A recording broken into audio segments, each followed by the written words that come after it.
I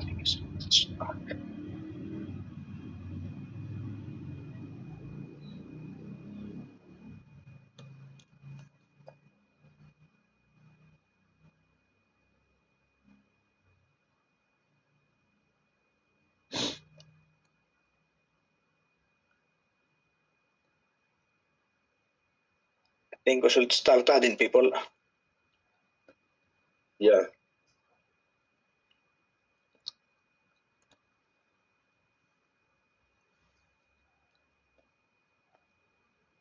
Diego, you can see Diego on the screen. Hola, buenos días. Soy Diego Vargas de la Asociación de Ateos de Bogotá. Me confirman si me están escuchando. Welcome, Diego. Welcome. Bienvenido, Diego. Bueno, muchas gracias por la bienvenida. Entonces espero participar aquí en la reunión a nombre de la Asociación de Ateos de Bogotá. Yo no hablo español, así que requiero ahí el apoyo en la traducción. Aquí mi compañero Alfonso Ugarte me ha estado todo este tiempo colaborando, así que gracias y espero. Just a bit, we will need translation for that. Yeah. Well, he says that. Okay, go. Yeah, you go ahead, you go. I think you're better. Okay. No, he says that he's from the Colombian organization. He can't speak English, and so Alfonso's been helping him with the language issues, and will be translating for him to participate in the debate.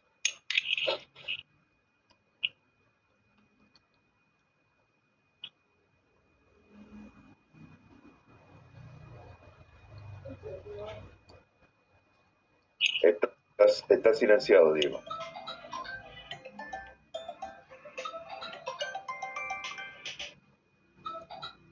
¿Aló?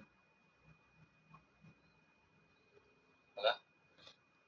Sí, hola, que voy a esperar, voy a desactivar acá el micrófono. Hola, ¿cómo le va? Sí, te voy a llamar por mi número. Sí, mejor te comunicas con Alfonso y Alfonso te pasa el mensaje en inglés para que los demás puedan entender. ¿Tienes dos teléfonos? Uno de WhatsApp y otro para el Zoom. Sí, estoy conectado con la computadora en el Zoom y aquí con un celular te estoy escuchando. Ok, perfecto. Te estoy llamando por el otro celular. Laura, let's please admit all participants. Yeah, yes. Mubarak is here. Yeah, that's okay. He is an observer. He's an observer or delegate for Humanist Association of Nigeria.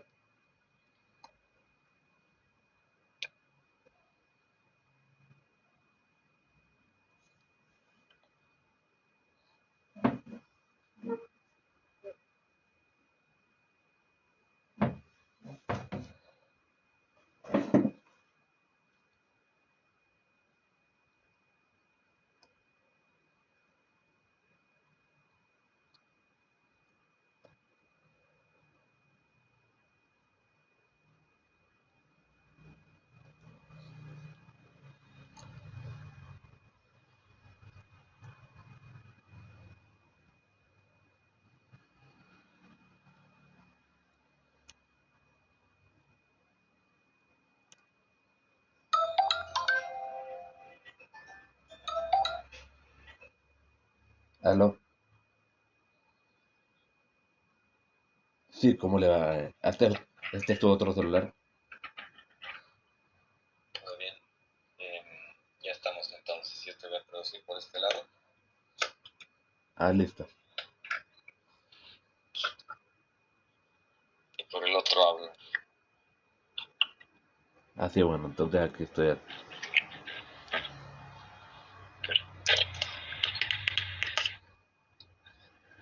En silencio todo, ¿no? Sí, está en silencio. Hello.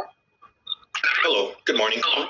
Yeah, very good morning. Yeah, I'm Jackson I'm Randolph. from Kerala, India. Oh, you're from India. I'm from Canadian Atheists. Okay. Nice to meet you. It was a pleasure to meet all of you as well. I think I've met some of you before. Yeah, sure. Definitely last year. Oh, yeah, that's right, yeah. Good afternoon. I'm George from Humanist Association of Nigeria. Nice Good to meet you evening. guys. Yeah. Good evening. I'm Dr. Akwin from Kerala, India. Nice to meet you. Nice to meet you also. I believe we can begin, and we will have an introduction part very soon. Okay, Tonoy.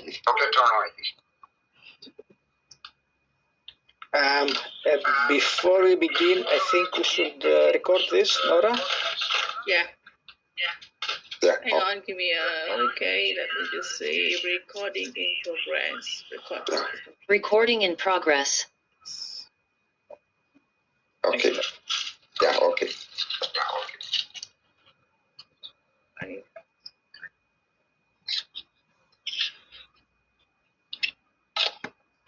So, introduction to Noi, are you No, I'm starting with this? Hello. No, it's me. Yes. Yeah. Okay. Good evening. Zoom user, Dr. Can you just change your name, please? Your name does appear as Zoom user. Oh, yeah. I'm sorry, I didn't change it. I'm Dr. Raghavan. Can you? All right. I'm noting this. Thank you, Rangavan. Okay. Of course, I'm from Bharatiya Yuktivadi Sangam, Kerala, India. Yes. Yeah, representing. Okay. You ready? Ready. Yeah, ready. All right. My name is August Berkshire. I live in the Sí, te United estoy States. escuchando. For about 3 years, I've been the vice president of Atheist Alliance International. So, welcome to AAI's annual general meeting, or AGM for short. We're especially grateful to those of you who are attending in what for you is the middle of the night. One of the reasons we moved this AGM to January this year is so that we could give you a financial report on the full calendar year that's just ended. There are many people on the AAI board who have worked very hard, all as unpaid volunteers, to make this past year a success. And now I think it would be great if each of us would introduce yourself, say the position in your group, and what country you live in if it's not already in the name of your group.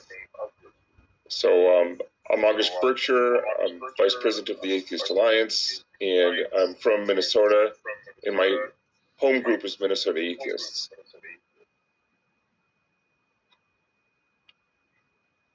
Shall I start? I'm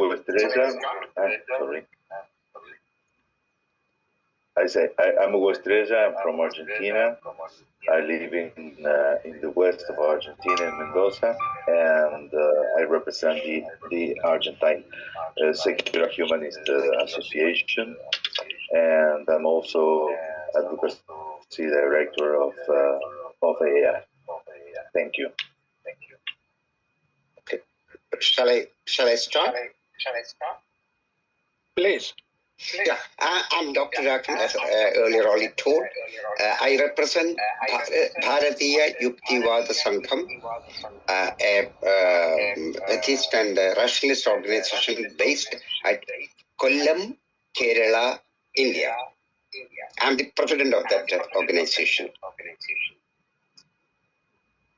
Thank you, Dr. Rangavan. Yeah, thank you. Hello everyone. Can you hear me?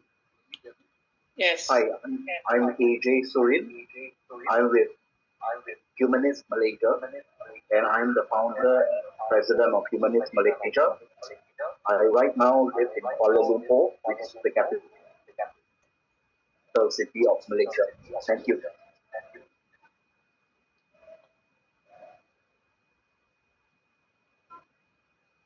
I'm Heather Heggie. I am the current president of Minnesota Atheists in the United States.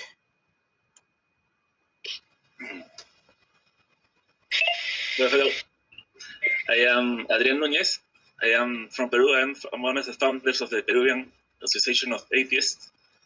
Also I was in the Secular Humanist Association, but right now I'm representing the APERA, Peruvian Association of Atheists.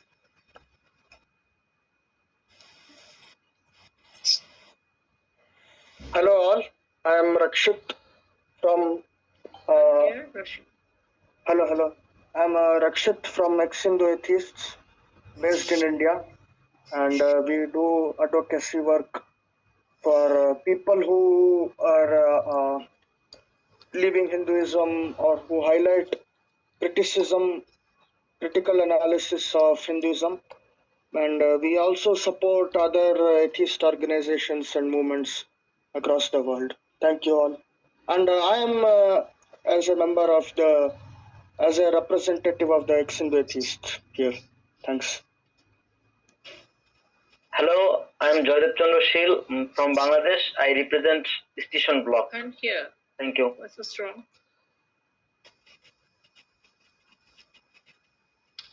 Hello. My name is Balaj. Okay, go on. Hello, I'm Celine Cohen. I represent Atheism Derneği, Turkey. It is the first atheist association of Turkey, advocating for secularism and protecting rights of atheists. Hello, my name is Balaj. I'm from Atheists of Austria. I'm also on the board of Humanist Austria, and still I'm here for Atheist in Österreich, Atheist Austria.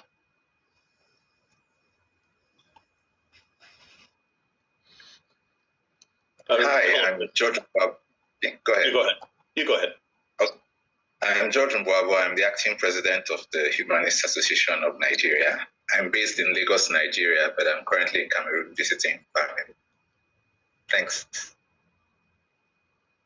I'm Randolph Richardson. I'm the founding president of Canadian Atheists, who are going on approximately 11 years now.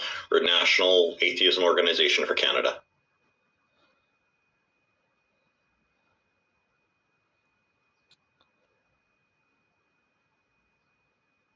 Hi, my name Hello everyone. Please go on. I am Nagesh Tarwakam. A rationalist organization in Nastic Nation. I'm from India, Kerala district in Trivandrum. Yes. Oh, yeah, okay, thank you. Okay. Yeah. Hi everyone, my name is Ebuka Ikora. I'm from Nigeria. I'm the Regional Director for Africa for the Atheist Alliance International. Thank you. Hello everybody. Hi, I'm Alfonso Ugarte. I'm representing the Central and South America director position. Yeah, thank you.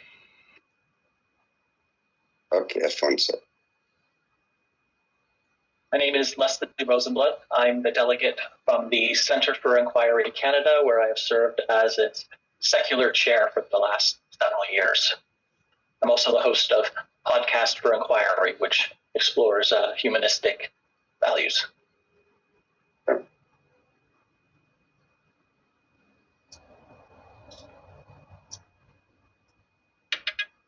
Good morning. Well, good morning here. My name is Janalee Morris. I am the president of the Rocky Mountain Atheists, which is an organization in Calgary, Alberta, Canada. Yes. May I speak?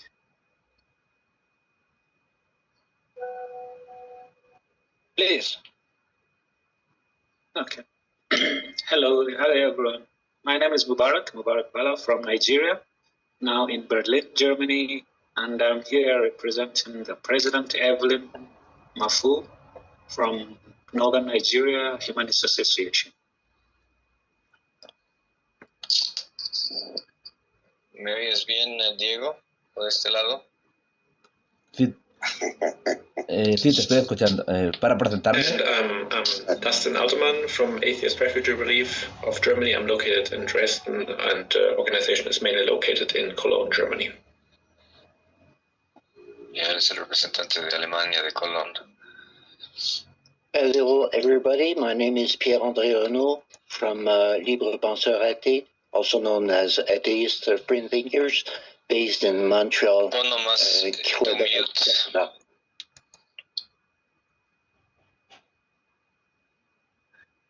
Y muteate en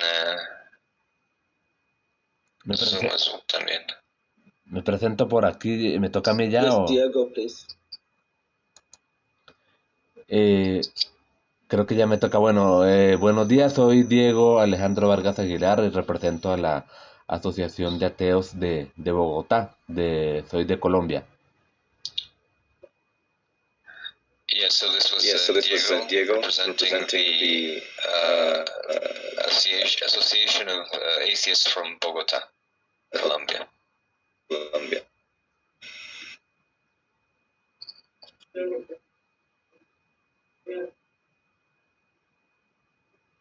Hello.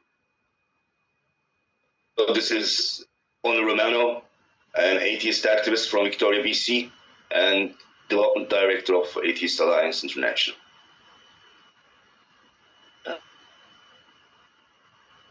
Hello, my name is Nora. You can call me Nora. I'm a humanist activist from Singapore and currently holding the position of program director of AEI.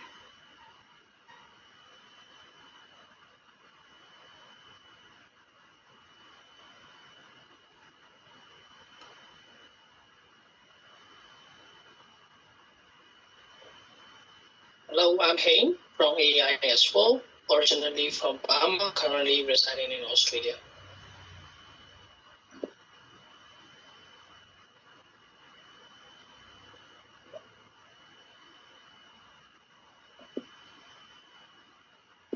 Hello, my name is Masereka Solomon. If you're getting me, I'm from Uganda and I'm representing Abrimac Secular Services. And I don't know if I'm clear, but our network in Uganda has been off for some days because of general elections. I'm happy to be on this platform. Thank you.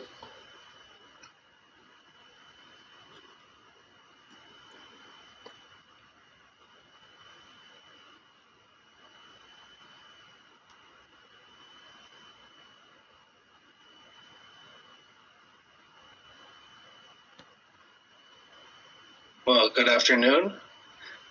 My name is Kareem, spokesman for the Alliance of Former Muslims in Ireland. Thank you.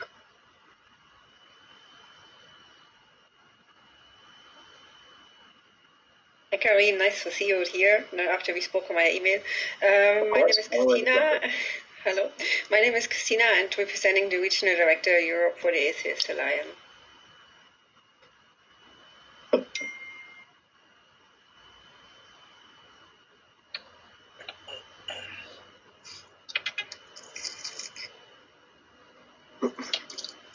Jason, are you on?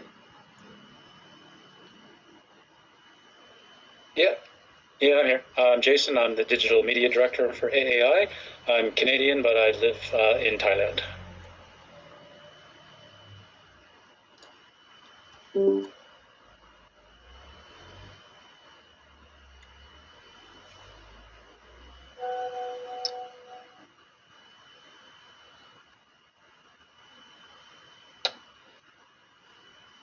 Yes, David, you are on the screen.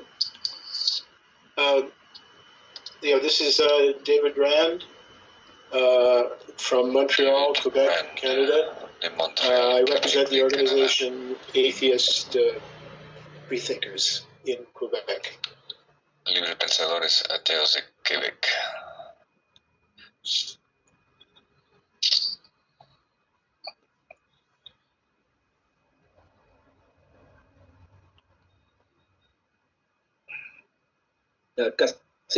This is Humanist School, please.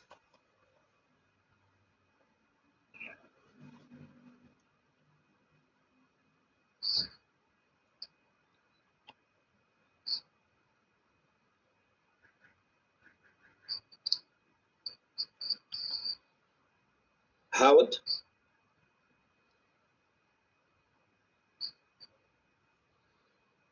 Howard, you are muted.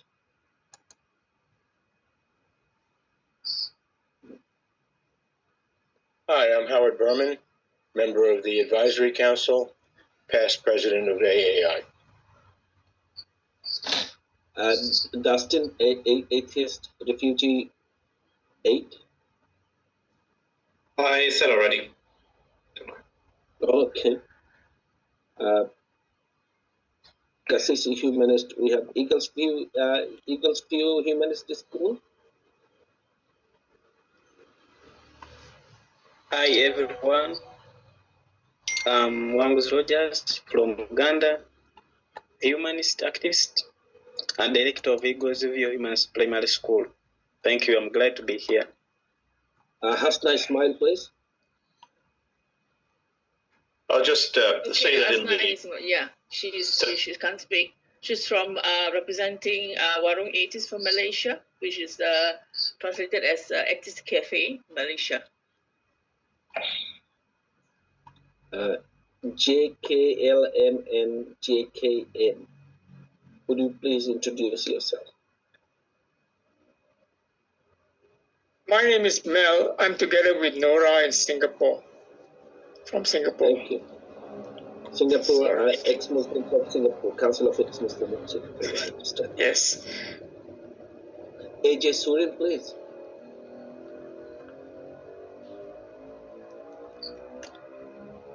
AJ Surin. Yeah, I've introduced myself already. I was one of the first to introduce myself. Thank you. Thank you so much. Thank you. Nina is Nina here? Andrew Rawlings is here, but as we know from our experience, Andrew prefers to write. Andrew Rawlings representing Progressive Atheists.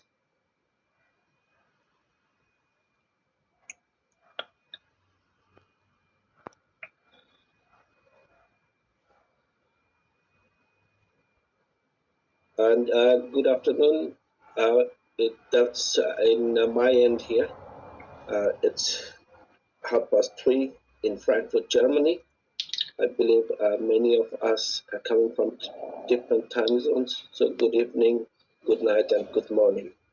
And welcome to 2025 AGM. I would 2026. I would request. There's a few introductions in the chat, by the way. Oh yes, we have David as well. David Silverman. Yeah.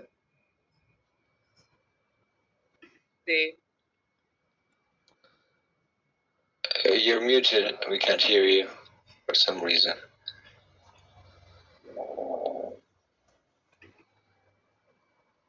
David, you're muted. Your audio is not transmitting.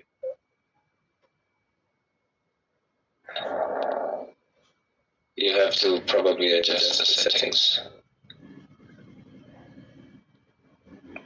David, you may have to reconnect.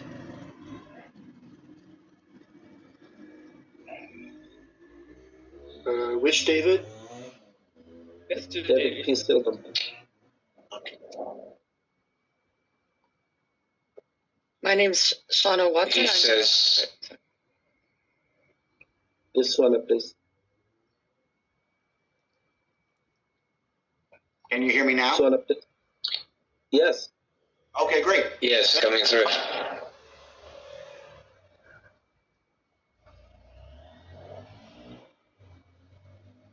He's just gone mute again. No, I'm still here. Yeah, please. Oh, hi, David. I'm still here. Hi.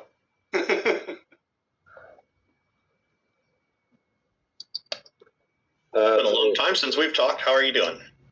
It has been a while, Tanoi. It's been fun. I'm doing great. It's been a while and a lot has happened, but you know, this is not the time for us to catch up, but we will sometime very soon. Sienna Watson, CFI Canada observer. My name is Shauna Watson. I'm from Center for Inquiry Canada president, and I'm observing, and I'm in Ottawa, Canada. Welcome, everyone.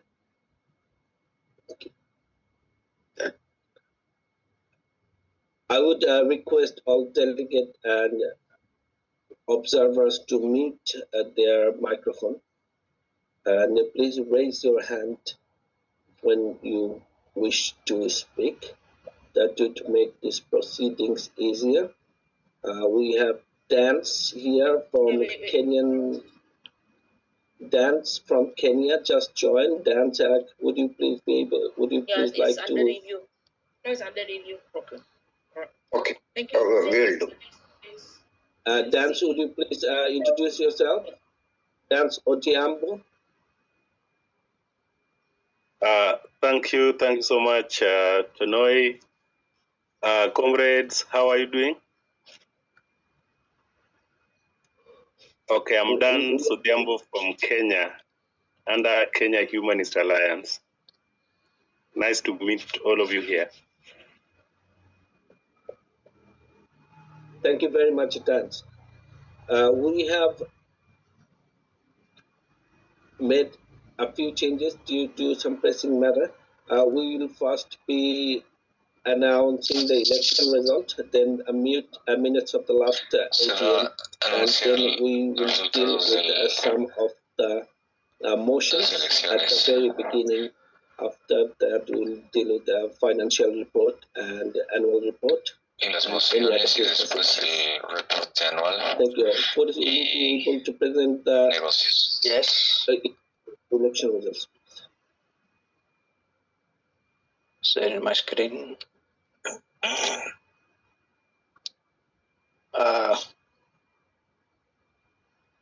Maybe that's not the one.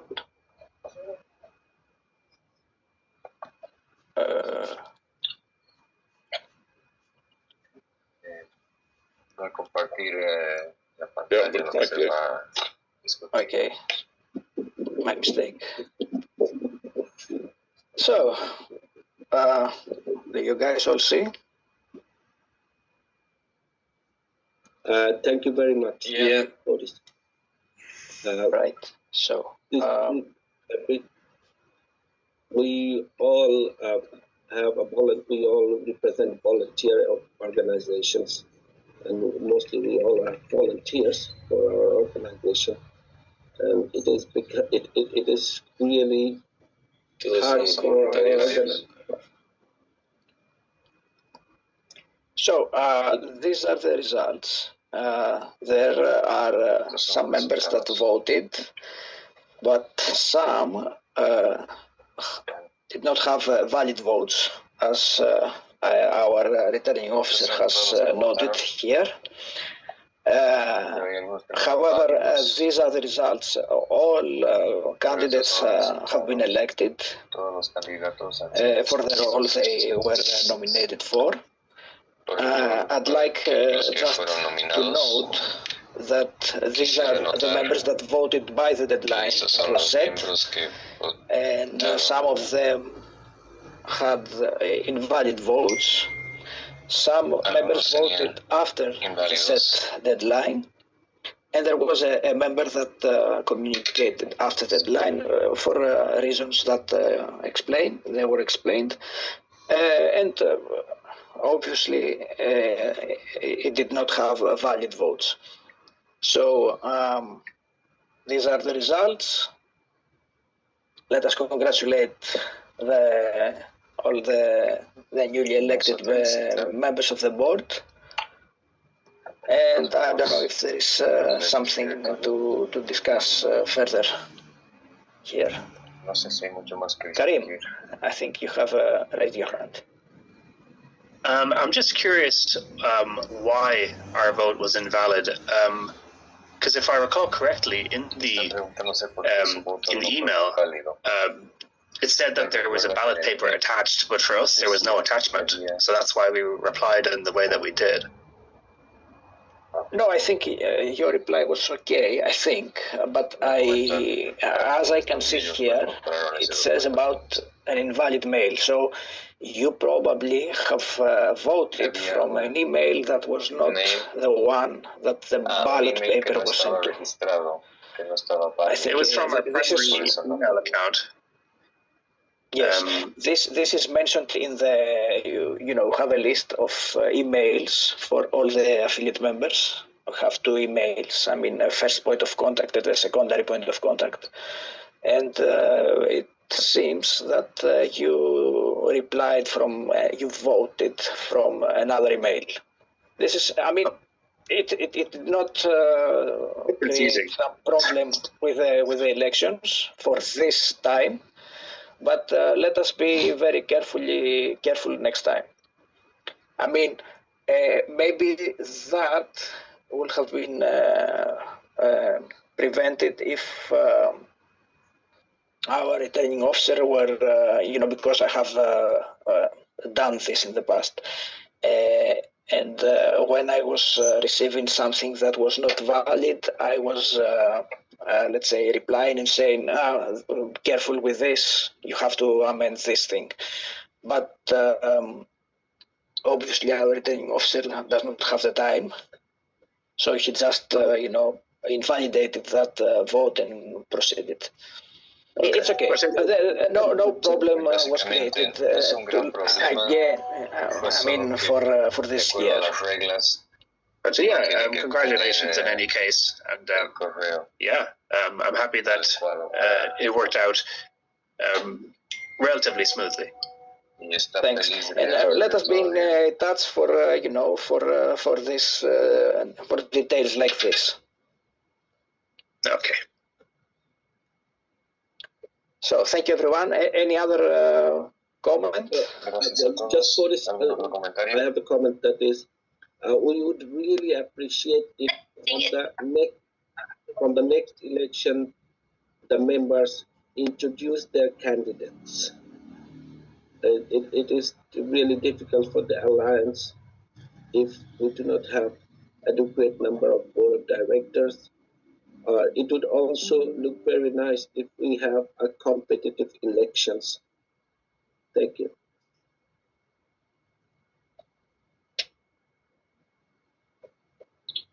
Estoy viendo. Stopping. Sharing. So next up, minutes of the last AGM. Siguiente punto. Okay, so I guess I will share again. Just a minute.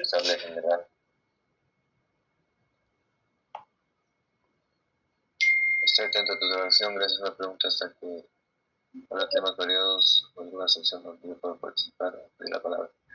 Les mencioné acerca de la reunión de librepensadores de Costa Rica, así que es probable que nos den un minuto para hablar sobre eso.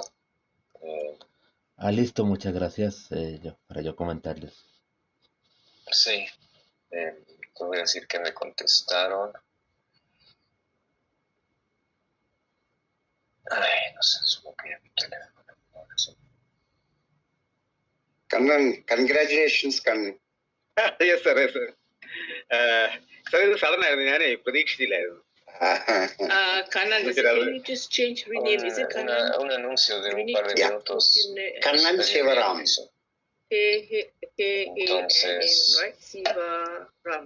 Veremos cuándo es conveniente. Kannan Sivaram. Kannan Sivaram. Al final de la reunión. Let me... mencionamos. Spelling എന്ന് പറഞ്ഞെടുത്തേക്കാവോ, sir? Spelling എന്ന് പറഞ്ഞെടുത്തേക്കാവോ?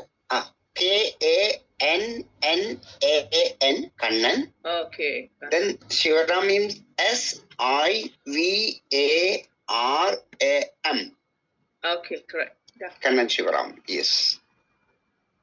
Okay, guys. So let us. Do you see the document about the AGM of 2024? Documento yeah, we can see it. Reunión de la Asamblea General. Attendees. Dated 2023. La gente que It was in 2020, yes, and okay, that's a good.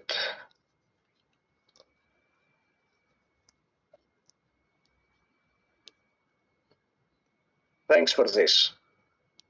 So, okay, again, these are the attendees, and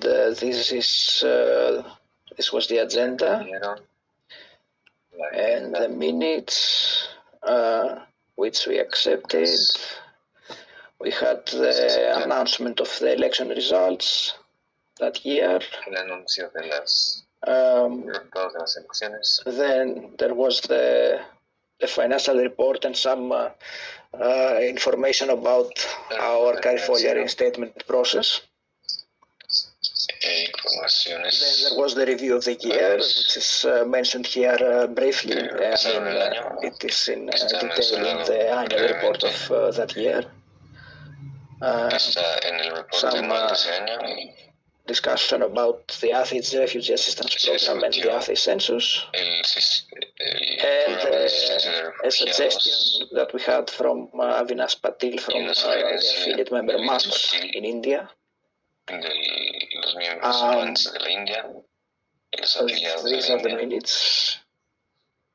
I don't know if there is some comment. No sabe, me pregunta si hay algún comentario.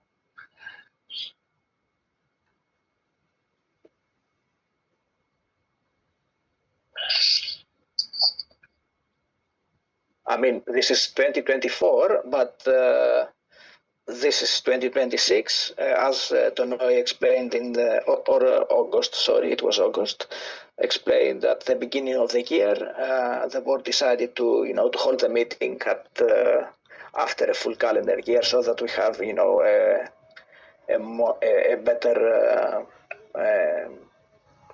a full financial report and an annual report for the whole year. La sugerencia para tener un report completo. Please, can you put the AGM minutes on the screen still? What? Can you present the minutes? Oh, I can see your screen. Yeah. Yes, I am presenting.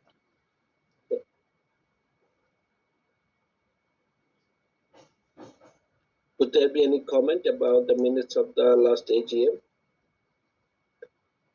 ¿Alguien tiene algún comentario sobre la anterior reunión? I move that the minutes to be passed. I will second this. Vamos a aprobar las. Anyone against? Las minutas. ¿Alguien se opone?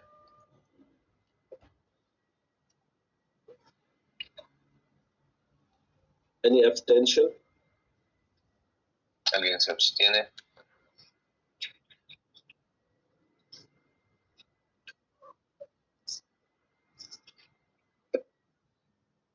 Minutes are passed. The motion passed. Se aprueba la moción. Okay.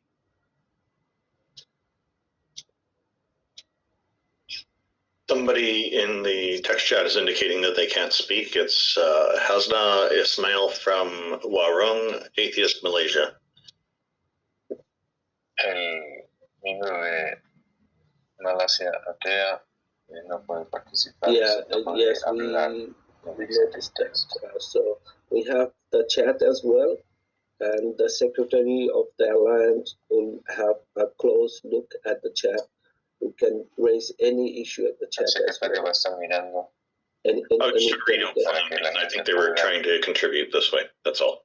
Any delegate can raise any issue at the chat, in the chat. Also, an observer can raise an issue in the chat. However, it will has to be picked by a delegate to be read at the AGM.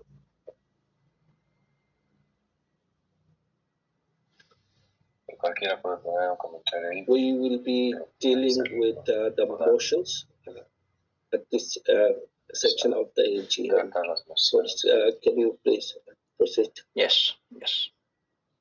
Otis, por favor, posible.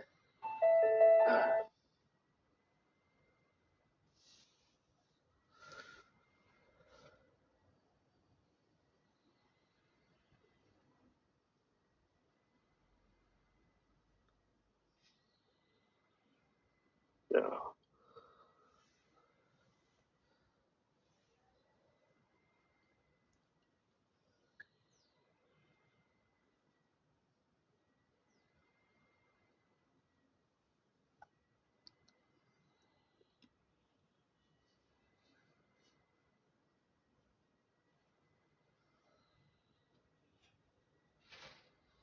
Just a second.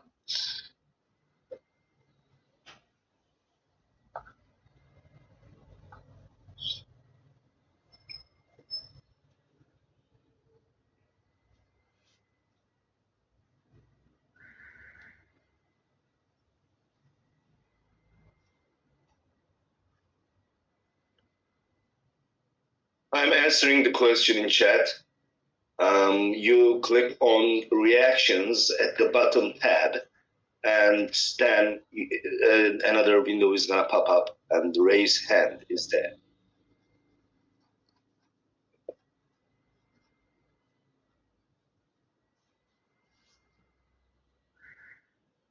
Okay, thank you. Sí.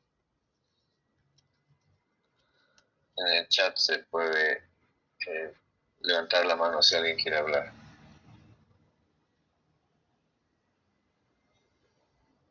So,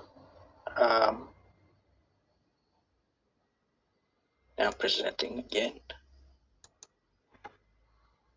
Va a volver a compartir su pantalla para la presentación.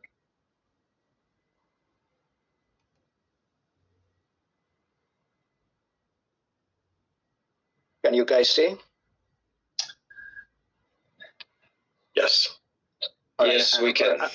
I'm going to read the motion. It is proposed by the LPA, Libre Penseurs Atheists Free Thinkers, and it reads like that. Whereas the Canadian province of Quebec adopted in 2019 legislation known as Bill 21, instituting state secularism in that province. Whereas Quebec, by virtue of this law, and thus in the advancement of secularism, including separation between religion and state, not only in Canada but also in the Americas, whereas various anti-secular organizations have contested this law before Quebec Appeal Court, and before the Quebec Court of Appeal, which upheld most of the law, and are currently contesting it before the Supreme Court of Canada with the goal of having the law repealed. Whereas the organization Center for Inquiry Canada, which is an affiliate of Atheist Alliance International, have joined those anti-secular forces intervening before the SCC. Whereas the global promotion of secularism, including separation between religion and state, is a major objective of AI. Therefore, be it resolved that AI requires that CFI Canada revise its anti-secular position under penalty of possible expulsion from AI. So, this is the motion, and how are we going to proceed now? May I speak, David Ryan? Please, David. Yeah, I prepared a text to present this motion, but it's rather long, and I don't think we have the time. I'll summarize. In Quebec, we've been working very hard towards secularism. Our organization, Atheist Free Thinkers, belongs to a local coalition of secular organizations, and this is legislation that we support wholeheartedly. It's actually very modest. It only bans religious symbols worn by civil servants in positions of authority and by school teachers and principals on the job. It could go on further. But there are many anti-secular organizations that have come out against it. They've made false accusations of xenophobia and racism and Islamophobia and all kinds of accusations. And the legislation applies to all persons in the positions that are covered by the legislation. It doesn't matter what the belief is. You're not allowed to wear partisan symbols, just like you're not allowed to wear political symbols when you're a civil servant on the job. It's very similar. And CFI Canada is intervening before the Supreme Court against this secular legislation.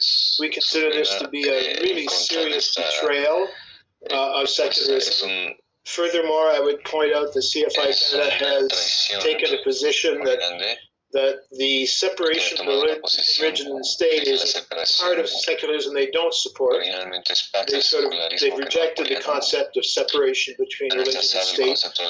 And they apparently accept the idea that religious symbols can never be banned anywhere, which is an absolutist position and gives religion a free hand to proselytize and display its symbols anywhere and everywhere.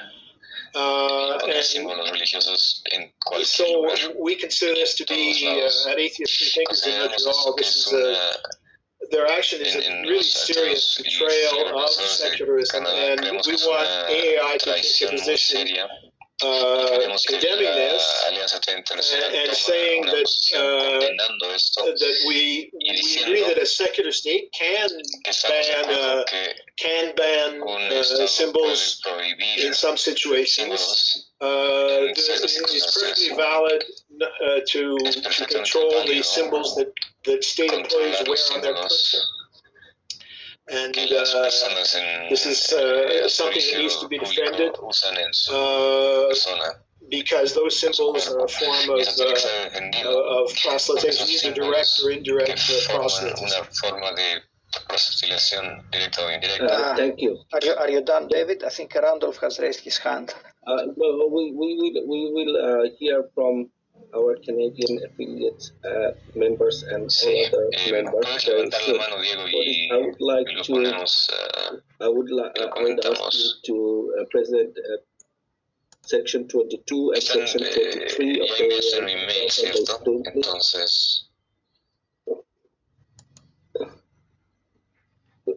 Yes, Randolph.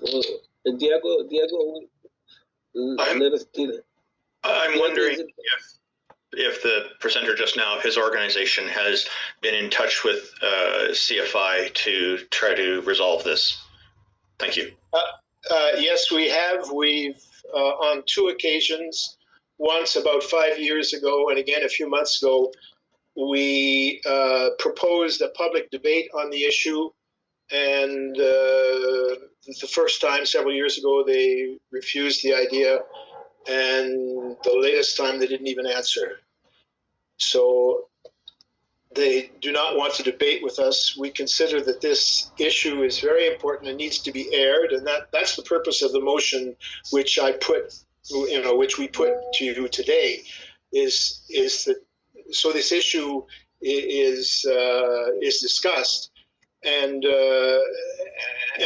to make the point that controlling religious symbols in the civil service is a perfectly reasonable thing to do. There's a limit to how far you can go. You can't, for example, the law does not ban civil service users from wearing religious symbols. They're just going about their private business. Of course, it doesn't control that.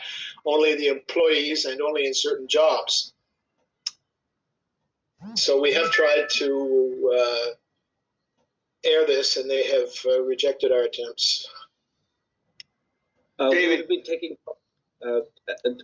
40 seconds, just a minute. We'll be taking comments on this, but before we have on the screen Section 22 and Section 23 of the Atheist Alliance International bylaws. When these bylaws were passed, most of the parties that are present today were here, and this assembly passed these bylaws. Okay. I would like you guys to have a read of the bylaws. And the General Assembly, before whom this motion is proposed, lacks the jurisdiction to entertain matter or grant reliefs that affect the membership status of any member organization. Which number are you reading? I'm not reading the section. I'm not reading the sections. He's referring to articles 22 and 23. The ones I highlight. Sí, ya la había levantado, pero se desapareció. No sé, alguien la bajó, no sé qué haría. All right, member organizations, that's 22. Member organizations must operate in an ethical and democratic manner and must not act to bring the alliance into disrepute. The board may suspend or revoke the membership of any organization that does not comply with these requirements. Any member so sanctioned may appeal at the next AGM. 23.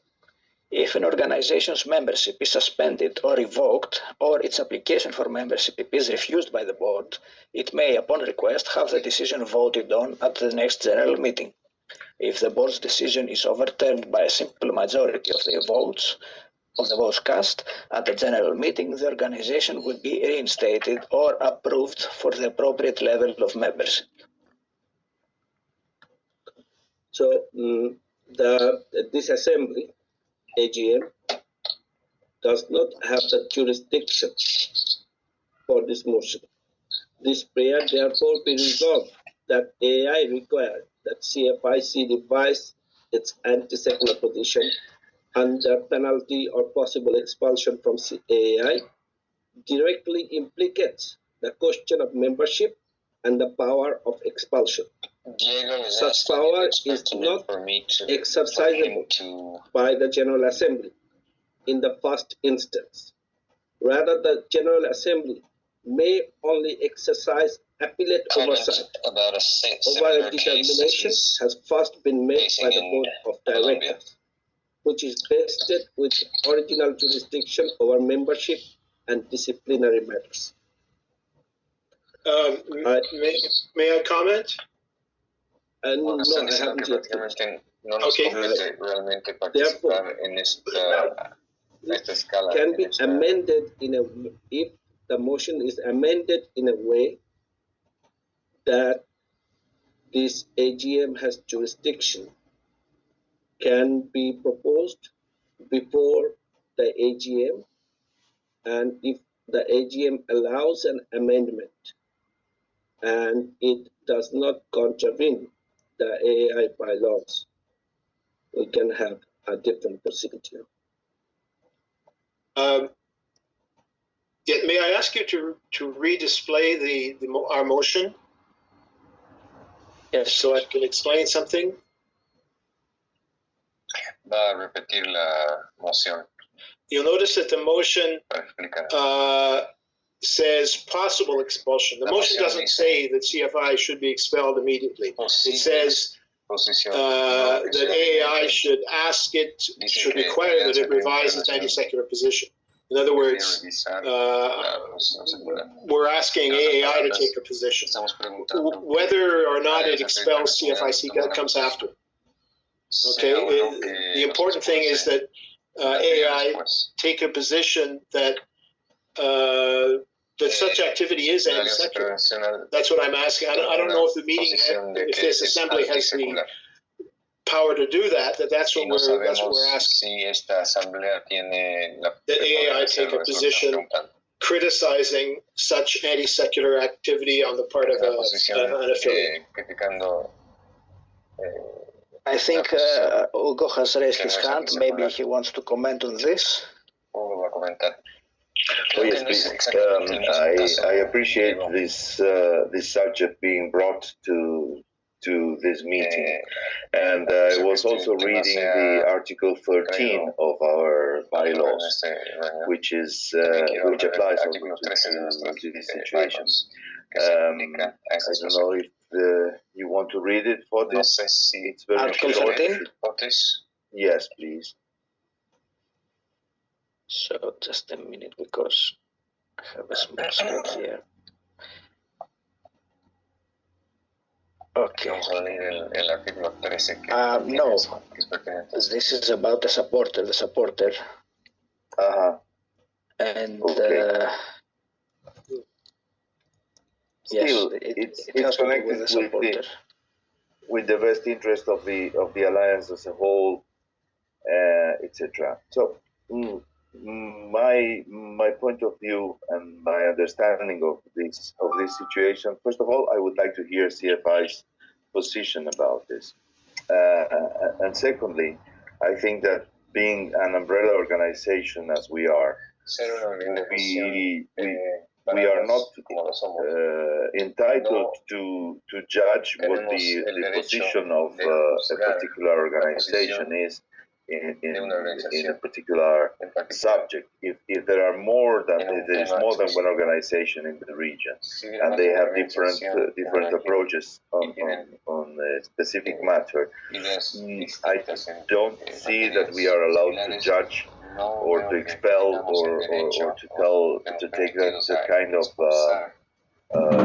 extreme measures unless it really harms the core values of AAI, which in this case I don't seem to see it happening, because CFI seems to focus, and I would like to listen to their point, seems to focus on the personal choices, which I think it's good in terms of respecting the personal choice of the person. If they want to wear a cross or a kippah or whatever is their approach to, or their philosophical or religious view, being a grown-up person, they are free to do so.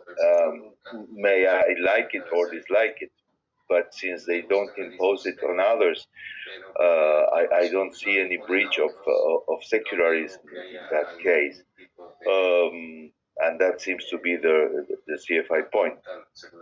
Other thing is when religious symbols are officially displayed in a public office, like a crucifix in a classroom or in a courtroom, which shows that there is a church and state cohesion or a specific state acceptance of the ruling of a specific religion in public space.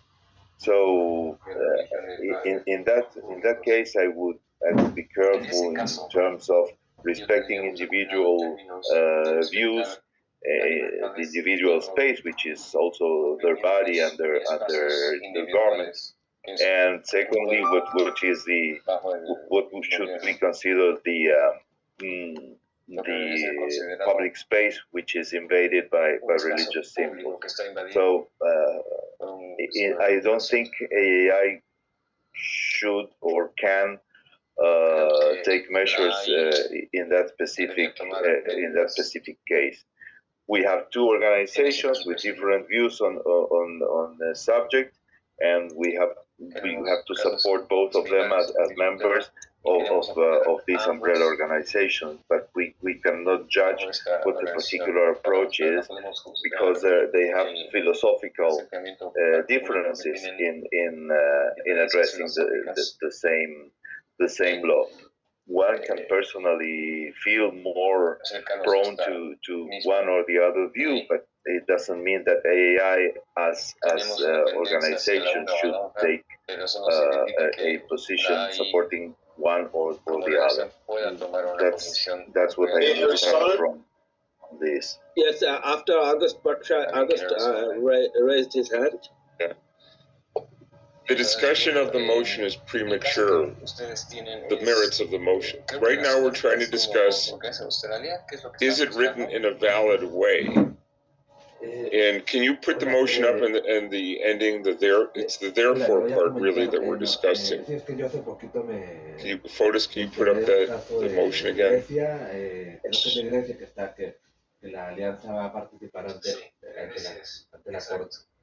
No, in the therefore part, one of the things that the board talked about is the very last phrase, under penalty of possible expulsion from AAI. And as Tenoy said, the assembly here can't compel the board to expel anybody. But now, as I reread this, I'm changing my opinion that I don't think this motion compels the board to do that. It just says a possible expulsion, but it's not saying we must expel them. So I think it actually might be okay the way it is. We're just talking about the format now. We're not talking about the merits of what came before it. Just is it acceptable as it's worded as a proper? And I think it might be, because it's just saying possible expulsion. It's not directing us that we have to. Thank you, David. You'll have your time to respond. Okay. Before that, we'll take comments from other organizations. We have 4 Canadian member organizations present here. Also, many others who are from Canada, and also Bill 21 is a Canadian bill. However, only in Quebec. Yes, in Quebec, but it also has attracted eyes from rest of the world. We are very much interested in hearing about the bill and have a public discussion. We will ask Leslie Rosenbaum from Center for Inquiry to comment. Thank you very much, everybody. We are the Center for Inquiry Canada. We support reason, compassion, secular values. And secularism is one of the major pillars of our organization. I'm Leslie Rosenblood, and for the past several years, I've been CFIC's secular chair. Our other major pillars are scientific skepticism, human rights, mental health, and critical thinking. Now, CFIC has consistently defended the rights of non-believers. From 2013 to 2016, Canada's federal government had its Office of Religious Freedom, which was designed to protect freedom of religion internationally. CFIC was the sole non-denominational organization that was a part of this government body, so that the rights of atheists abroad would also be protected. And a few years later, CFIC, along with Humanist Canada and the Canadian Secular Alliance, we successfully lobbied the Canadian federal government to repeal its blasphemous libel law in 2018.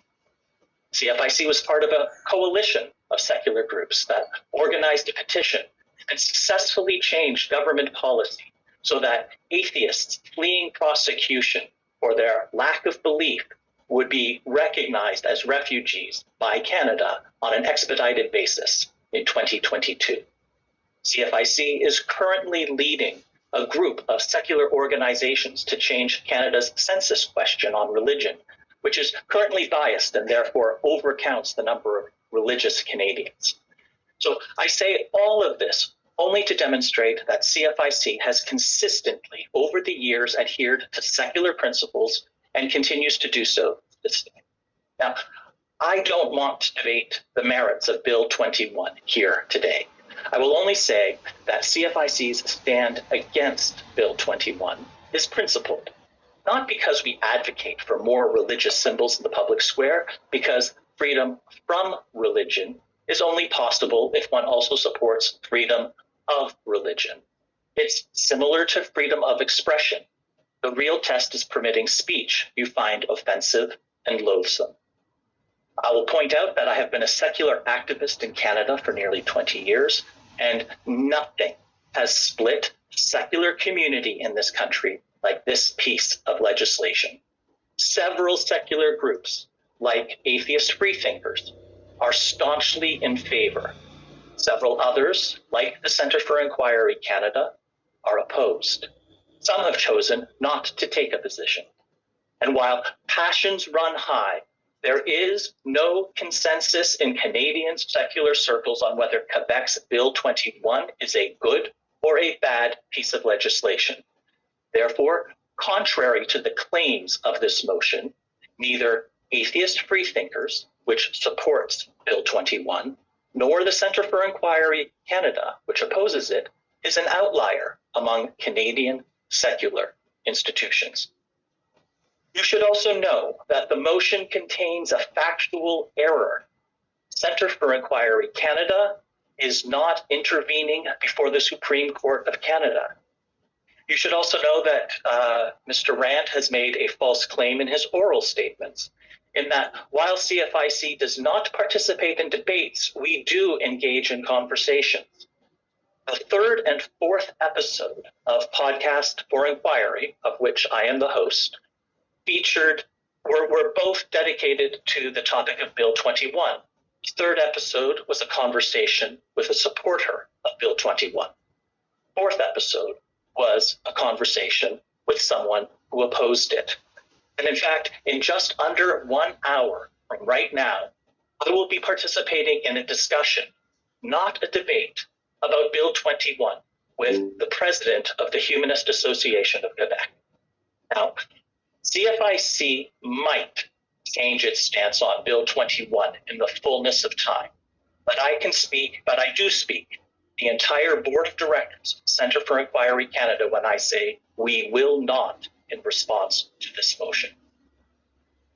Center for Inquiry's Canada recommendation based on the principle that informed people acting with integrity sometimes disagree, and my assumption that the membership of AAI would not want a motion to be passed that is based on one false premise, that this motion should be voted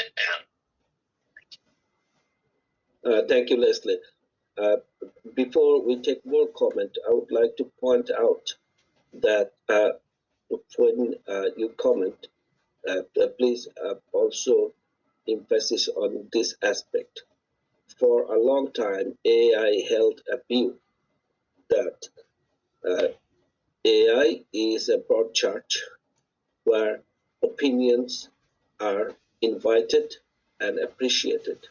Also, AI had a position not to intervene in opinions or matters of business of member organizations. This is a pressing matter in that way. So AI consider itself always has been that we are not thought policies. We are not policing, and members are independent. We work together, we support each other, but we do not police any organization or member or individuals. After we take comments from our two other Canadian affiliates are present here. Also, Karim, I would, I'll just give you some time to prepare. I would like to hear your opinion too on this after this. So I'm going to give the floor to Randolph Richardson, and after that I will come to Rocky Mountain Atheist after Randolph Richardson of Canadian Atheists. Well, thank you, Tanoi. I have concerns about Quebec's Bill 21 because they used the notwithstanding clause, section 33 of our Charter of Rights and Freedoms, which is part of the Canadian Constitution, to support the use of the law. Without the notwithstanding clause, their bill would be in violation of section 2 of our Charter, which protects freedoms of expression, freedom of association, freedom of conscience, which means belief in a deity, things like that. So there's a fundamental problem with it, in my view. In my opinion, a bill, any kind of legislation that is dependent on the notwithstanding clause, that to me is a big red flag. So, but this is something that I think needs to be debated by our legislators and taken care of that way. Notwithstanding clause, for anybody who's not familiar with it, it basically allows a provincial or territorial or federal government to shut off, to turn off our different rights, our charter rights in here, starting from Section 2, freedom of expression and whatnot, right up to things like not being subjected to unreasonable search and seizure, turning and circumventing things like protections against discrimination in various forms, including religious affiliation, including sex, including race, including different things like that. So when that is enacted by a government, it only lasts for 5 years, and then after that 5-year period, that government has to vote again to renew it for another 5 years. So it's a temporary measure. It is a section of our charter that I actually want to see removed, because I don't like the fact that it gives some governments the option to circumvent our rights. Anyway, this is why I see Bill 21 as problematic. I think if Bill 21 was focused not so much on religious freedom so much, but more on just emphasizing impartiality, it would probably have more success and wouldn't need to rely on the use of Section 33 of our charter to support it. Thank you. That's my view.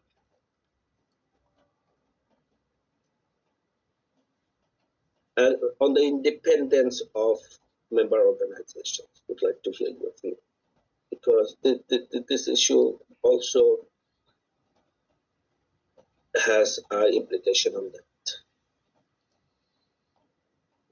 Like, should AI be intervening into the other organization independence in their view?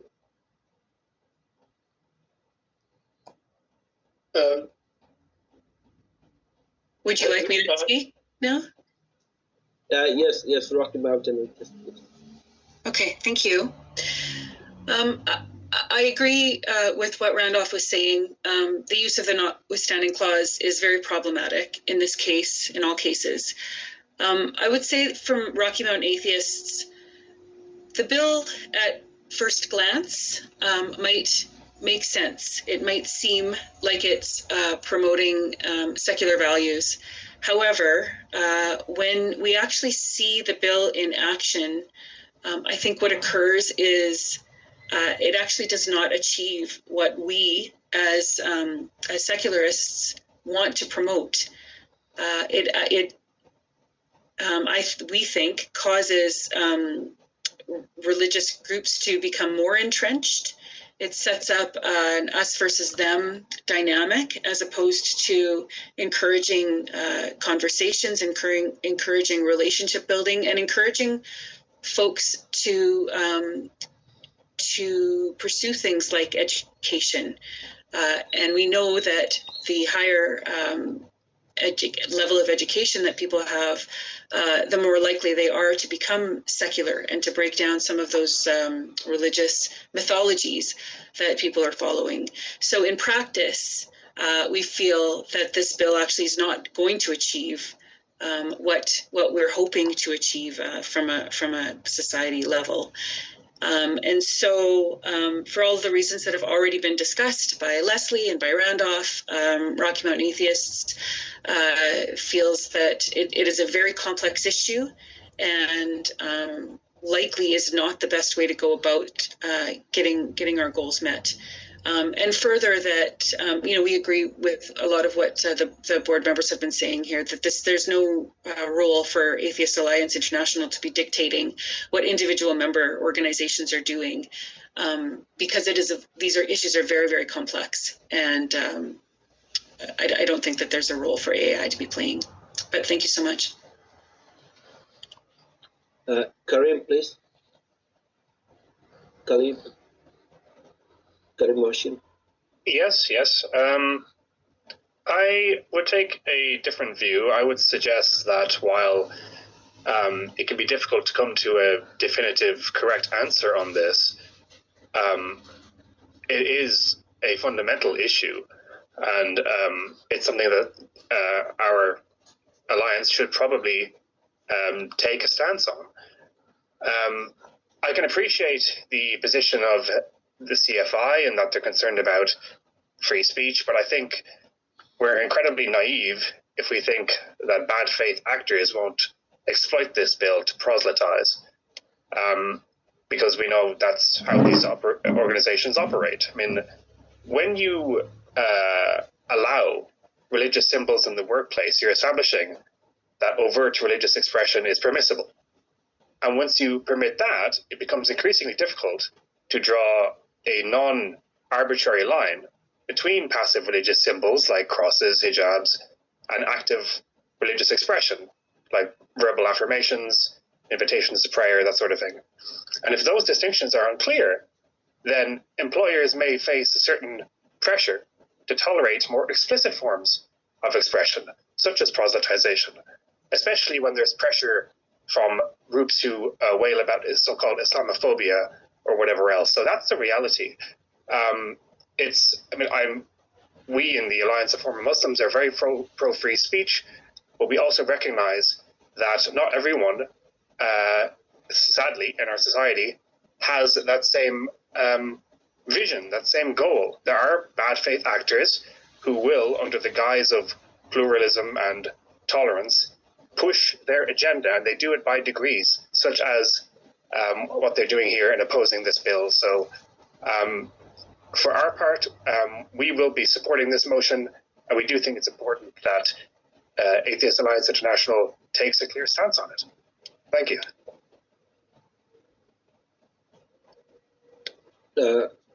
Anyone else wish to express? I would like to respond. I would like to respond if possible. Yes, we will let you respond, David. But okay. Let's hear others. Let's hear from others. Anyone else like to respond to this matter? Yeah, can I? Yes, please. Okay, so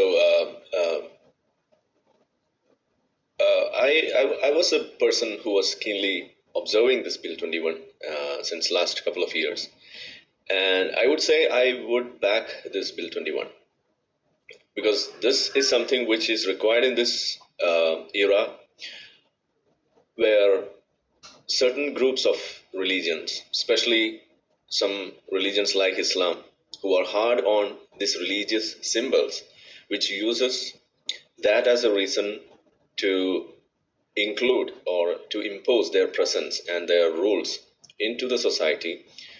Their first weapon is religious identity and its symbols, which can be worn or which can be displayed.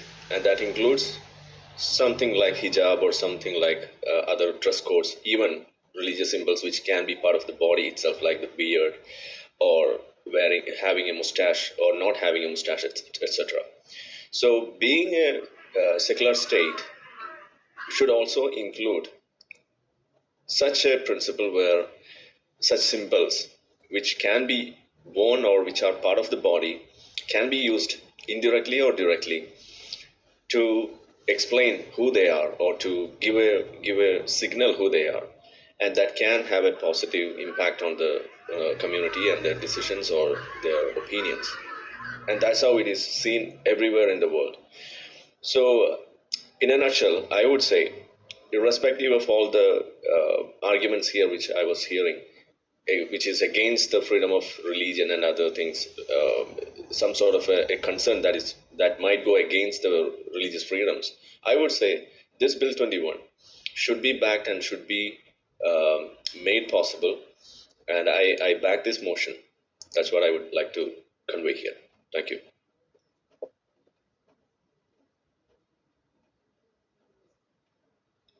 Any other comment? Yeah, just a question. August, please. Randall will come to you. August, you raised your hand. Yeah. There are two things going on here.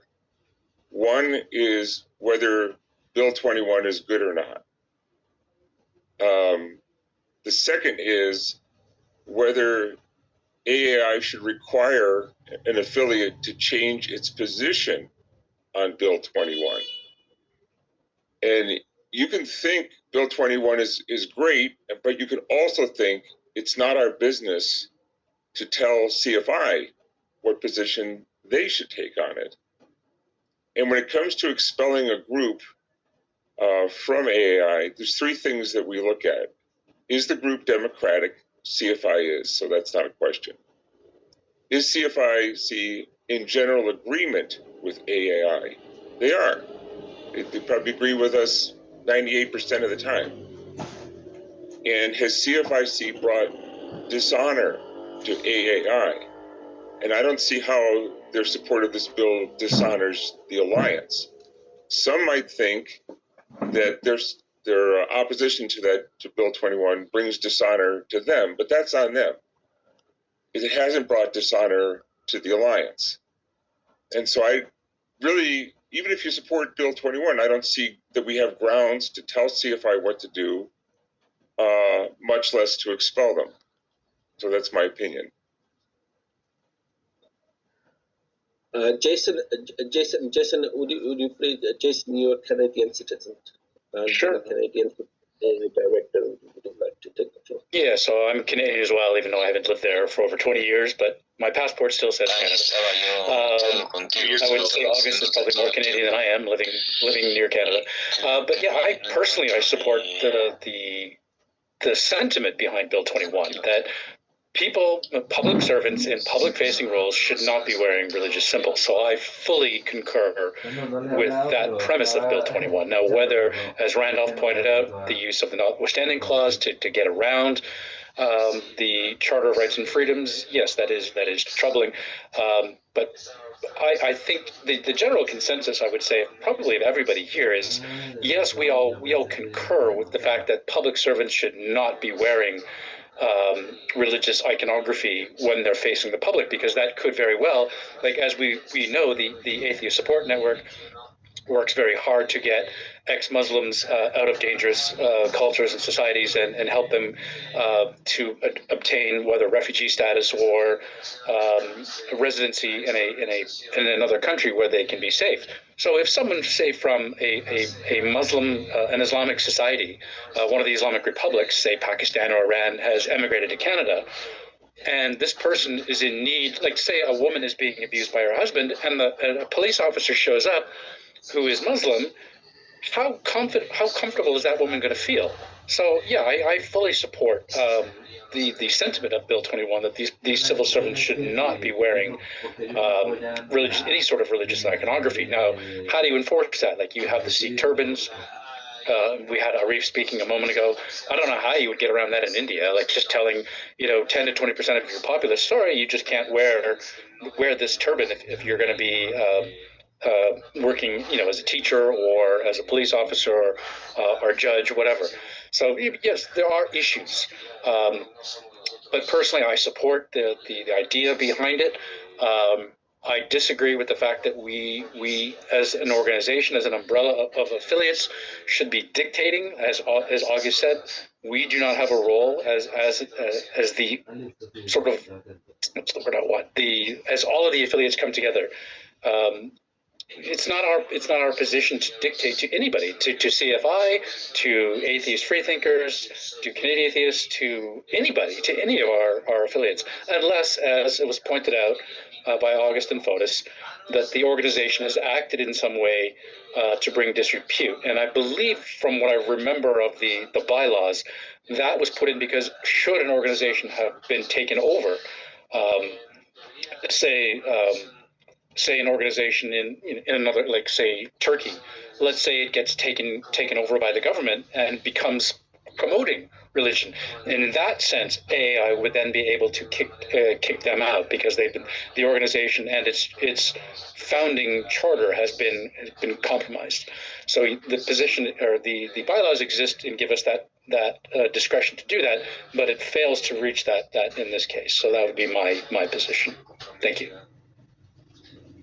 Can I put forth my observation? Hello? Yes, please. Dr. Rahman, please. Yeah. Okay, in fact, I really support the points told by Arif Hussain as well as Jason. Yes. But the point is that actually it's a universal problem. Many countries, this problem exists. But with respect to this particular bill, I don't know how far AI taken action, actually. I mean, I don't know whether we can advise that group But that's my point on this issue. Thank you. Thank you, Dr. Alban. Any other opinion, please? Oh, I did try to interject earlier to the things that Kanan had to say. One of the, I think definitely a discussion about Bill 21 is a good idea, but removing a member organization just because of one view, I don't think adds meaningful value to the AAI overall as an organization, because CFI, I think overall the CFIC is contributing tremendously to what's going on. So to me, this doesn't sit well with the bill. It's as if you're throwing the baby out with the bathwater, so they say, or using a sledgehammer to kill a fruit fly. There's one issue that's come up, and the idea of using making a motion to remove an organization because of one thing that somebody doesn't agree with, when the rest of what they're doing, I suspect probably is fine. There probably is full agreement for the most part. I certainly don't have any complaints about CFIC myself. I found them to be a good organization over the years. To me, I don't think is an appropriate way to handle it. It kind of reeks of almost as extremism to me. Celine, you wanted to speak? Yes. So I do understand that this law is a bit problematic. Like, on one hand, I do believe in separation of religion and state, and clearly it can be problematic if we see government officials openly expressing as if they're siding with some religion. I do believe the state should be neutral about this. On the other hand, there's also the issue with whether the government should dictate what counts as a religious symbol or not, which is another area of concern. There's also the matter of freedom of expression. There's also the matter which was also mentioned earlier, about some bad faith actors who could abuse freedom of expression in order to, spread some very unliberal religious ideas. So yes, this law is problematic, but from what I understand, this is not what we're arguing right now. We're not arguing whether we're in favor or against the law. In Quebec, we're arguing whether this is a reason to kick them out, to kick CFI out, because they have this particular opinion about the law, and we're against that particular thing. We do not believe that we should be policing people about their position, and this position does not seem to be anti-secularist. As I said, like this law is complicated and problematic in many ways, and I myself have I have thoughts in favor and against this law. So considering the matter that is discussed in this meeting, we will vote against kicking CFI out. I would like to hear views from the Europe, if possible. We have members from Austria here. They have a previous experience with it.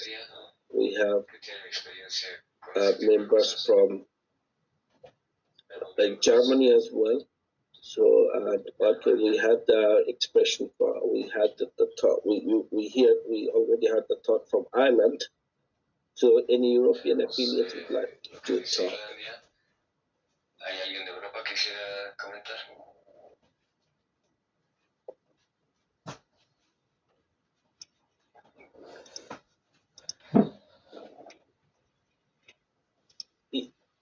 Yes, atheist Austrians, please. Yeah, hi, Talas here from Austria. I'm quite divided on this matter. I have heard arguments for both sides. We have a completely different set of problems. Actually, we have laws that mandate religious symbols in, for example, courts and schools. So we are really not in the position to discuss laws that are maybe too much secular or try to define religious symbols by the state, because I live in a state which defines religious symbols and mandates them. My opinion on this is that AI should not discuss this instead of the local organizations.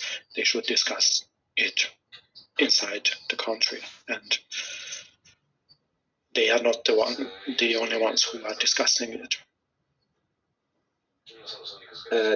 Thank you. Thank you. I would actually, a different perspective from the organization. I would like to. Is there any view from Africa? Ibuka, would you like to speak?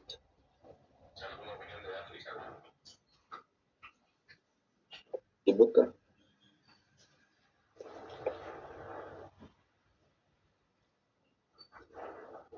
I believe Kanan was trying to say something just as I was speaking up before. I'm interested to hear what he was wanting to respond, if he still has it in his mind. Yeah, Kanan, please, if you have any response. Kanan Sivram? No. His video appeared a moment there. Okay, David, the floor is yours, David. Okay. Yes, I want to respond. Those who oppose Bill 21 or this motion, several fail to distinguish between employees of the state and just general people. When a person is employed on the job as a civil servant, they are representing the state, and so they should not wear religious symbols or political symbols or partisan symbols of any kind. And freedom of expression is not absolute. This is a modest limitation on freedom of expression in the workplace, only when you're at work.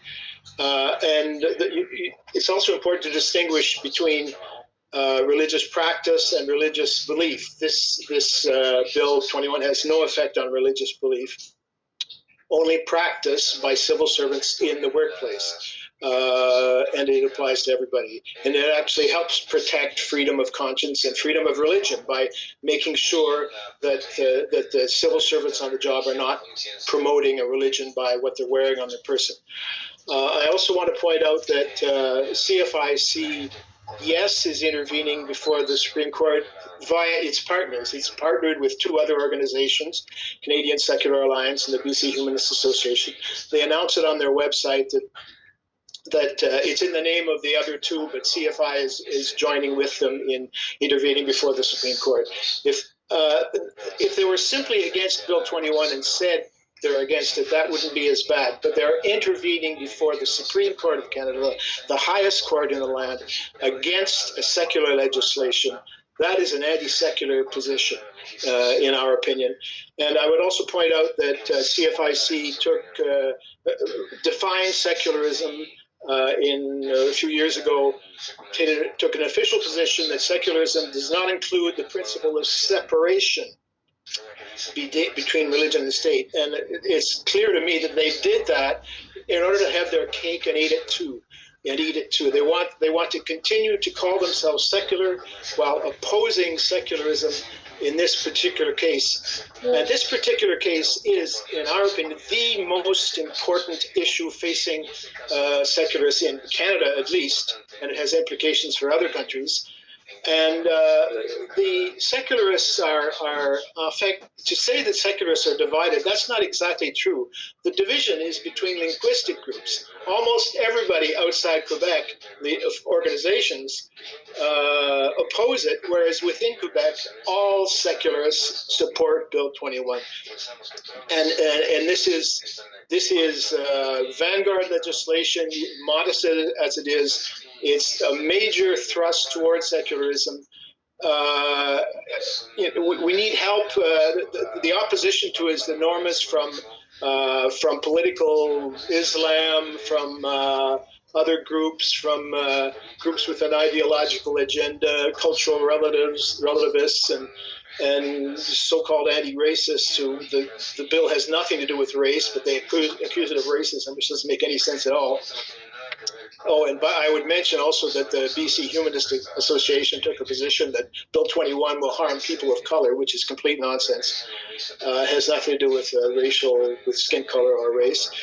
And as for the notwithstanding clause, it's part of the Constitution, and it's a clause which helps to balance power between legislator and courts. It gives a little more power to the legislator to avoid the courts having judges having 100% of the power. It's a balancing act between two branches of government, and so the use of the notwithstanding clause is legitimate. And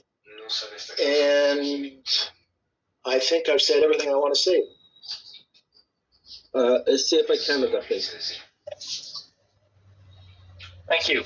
I just want to keep this factual. The Centre for Inquiry Canada's definition of secularism is government neutrality in matters of religion. So you can think of that as the government should neither support nor suppress religious expression amongst the citizenry.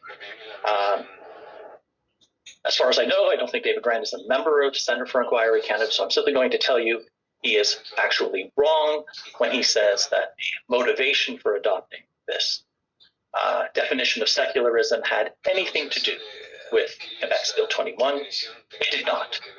The adoption of this definition of secularism precedes Bill 21. And secondly, again, strictly as a factual matter, the Centre for Inquiry Canada is not a party to the challenge, the legal challenge to this bill. The Centre for Inquiry Canada is not appearing in front of the Supreme Court, is not an intervener.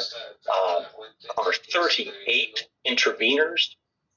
The Centre for Inquiry Canada is not one of them. Thank you.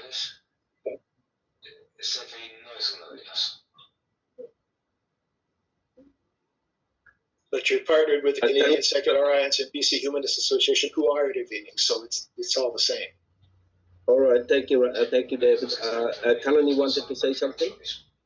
Yes, for the sake of having a secular bill, we should not allow religion to enter and fortify its paths and ways. That is a wrong signal we are sending out. I think the law is not good for a free-thinking society. You know, in the past, religion caused so much bloodshed. It caused so much hatred. It continues to do so even today. So, if you allow religions to to allow children to have a dress code, a religious dress or religious symbols, it will create tension among students. That is a fundamental fact. We cannot deny that. And from the beginning, right from the beginning, we are encouraging such hatred and such the unwanted thing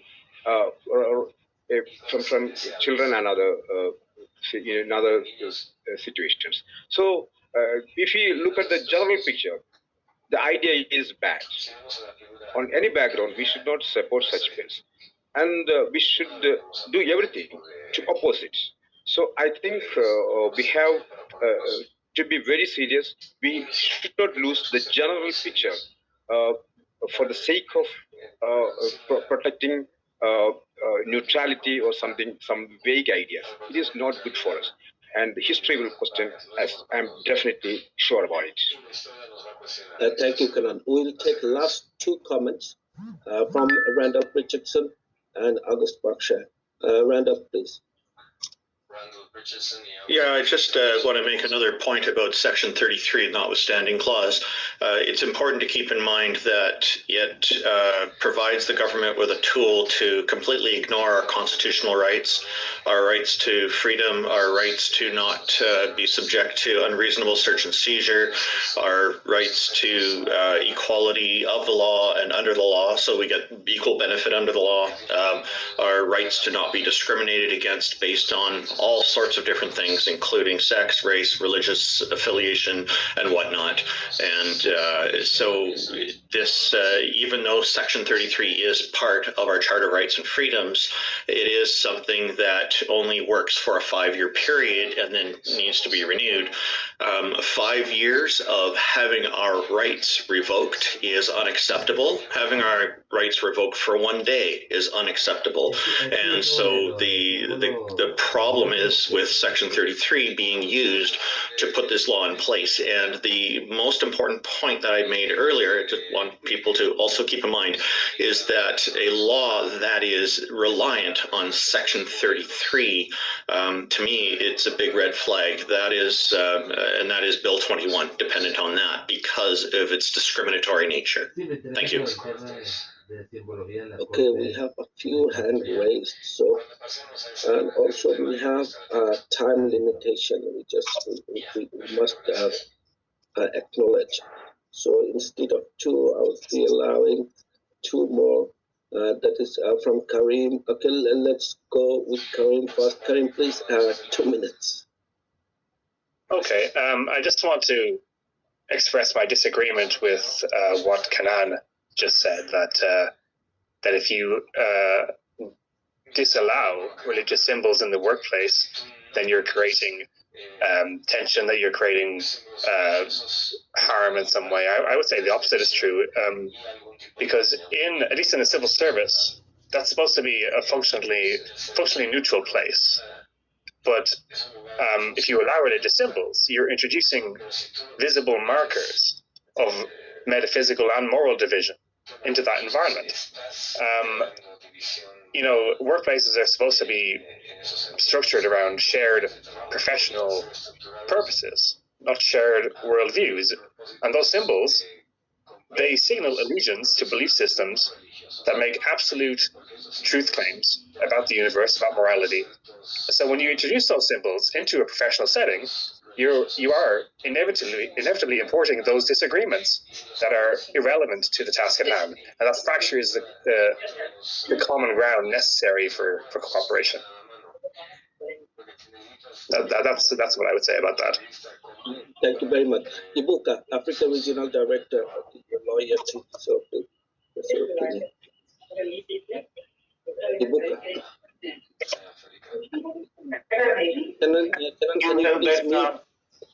Can you please mute yourself? Hear me now, because I just want to be sure you can hear me audibly. So, my first concern is with the procedure this particular motion was moved. I do not want to comment on the substance of the motion, whether or not it is what we have to consider now, because to be honest, from both sides, they've made a pretty good argument. But my concern is with the procedure. First and foremost, the motion has 2 limbs. The first limb is to advise CFIC to amend their policy in respect to Bill 21. And the second proposal is that we consider having them expelled, for lack of a better word, from the alliance if they refuse to do so. My problem then is with the ancillary prayer that has been sent to AAI. That ancillary prayer robs the General Assembly of jurisdiction to entertain this motion in the first place. Anything per the bylaws, Article 22 and 23 of the Alliance, anything whatsoever that touches and concerns a member's membership as an affiliate member has to go directly to the board as first instance. The General Assembly here only has the mandate to discuss this issue on appellate level, and that's all. So I think no matter how finely we discuss this thing today, we do not have jurisdiction to decide that, and whatever decision we make here will be futile because we cannot confer on us the jurisdiction when we do not have that. So in my humble suggestion, we advise the proposals of this motion, which is PAS, sorry I cannot pronounce the name in full, to amend their motion after the General Assembly has given the authorization to amend the motion, because ordinarily speaking, a motion has to be sent 4 weeks before the General Assembly. So if the General Assembly gives the authorization to amend it because our bylaw is silent on amendment, then we can entertain the amended motion, deliberate on it, in as much as it does not have the limb of a possible expulsion of any affiliate member. I don't know if you understand perfectly what I've just attempted to say, but that is my humble suggestion. Thank you, everyone. August, please. Yeah, as I said earlier, I don't think, upon further consideration, that the motion has to be amended for it to be proper, because it just says under penalty of possible expulsion. Well, it's always possible for the board to expel a group anyway, so it's not forcing us to expel. It's just basically asking us to consider it. So I think the way it's formed is okay. But I would like to reiterate that we are actually not voting on whether Bill 21 is good or not. We're voting on the last sentence. Be it resolved that AAI require that CFI revise its position. Should we require? I don't think we should require them to. Maybe we think it's a bad position. Oh, that's one thing. We may or may not, but I think we're really just voting on the last section. Should the alliance require an affiliate to revise its position on something? Thank you, August. Thank you. The bill, the motion before us is not. It's okay. Bill 21 is the fundamental. It's based on Bill 21, but the motion presented before us is to ask a member organization which is independent to change their position, to amend their position, change their views.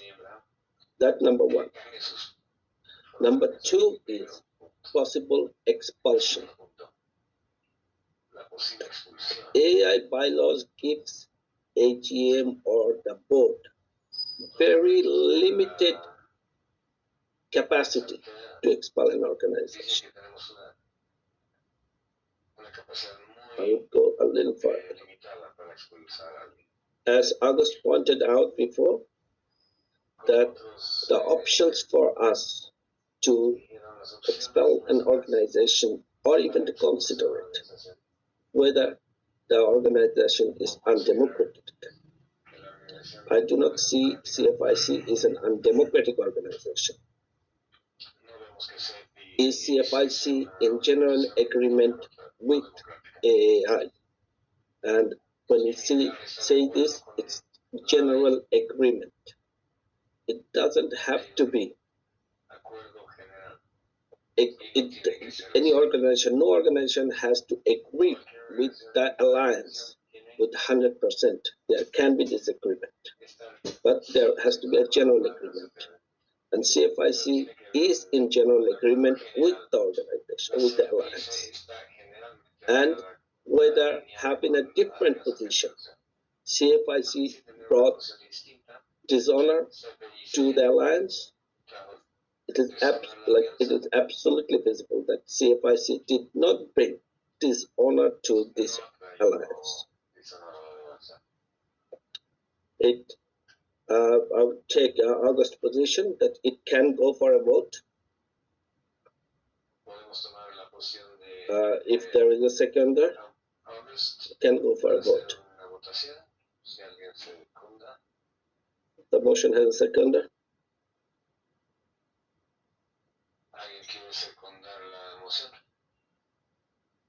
Yeah, I second that it goes to a vote. Okay. So just another. Point of order. You're asking for someone to second the motion.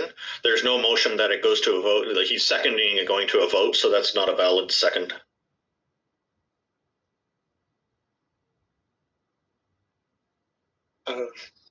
Can you clarify this a bit, Randolph? Well, the gentleman just said he seconds it going to a vote. He didn't second the actual motion, so it's a non sequitur. Oh yeah, okay. Just like if anyone seconding the motion, okay, I'll rephrase. That whether anyone second the motion. Well, I second the motion, but are we doing a show of hands, or how do we do this? Well, we just call votes. Yeah, I second the motion.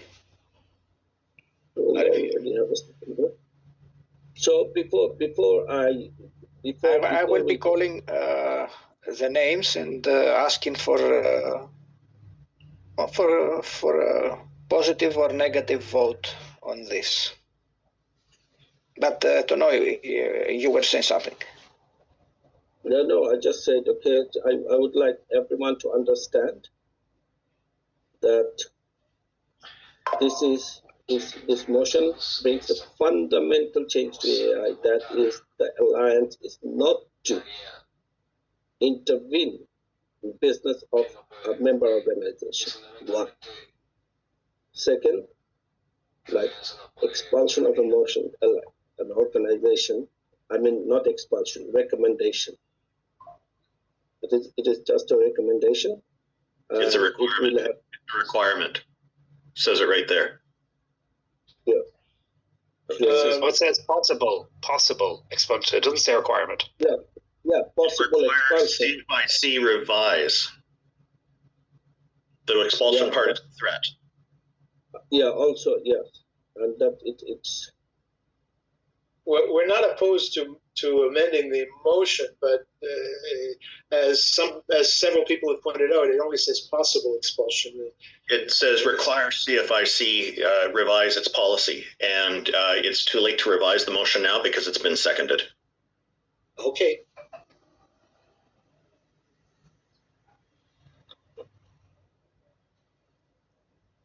So I am going to begin calling for votes.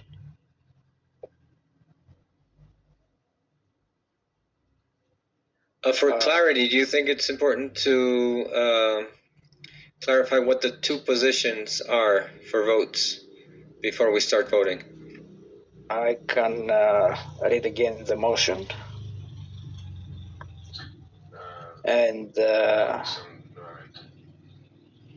believe he's asking what the voting options are. If you could clarify those, am I correct? Yes, that's correct. For and against, I guess, would be the two. So for means you are in favor of the motion, and no means you're opposed to the motion. Right. And as it has been said more than once, it's the last sentence. Be it resolved that AI require that CFI Canada revise its anti-secular position under penalty of possible expulsion from AI. Am I right? Yeah, I think you read it correctly. Yeah, also just to inform the audience, we have discussed it extensively,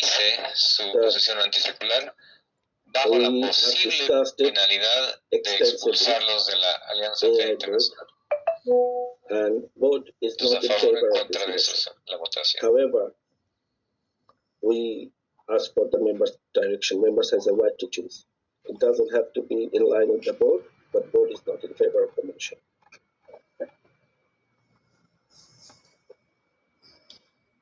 So, Minnesota atheists, Heather?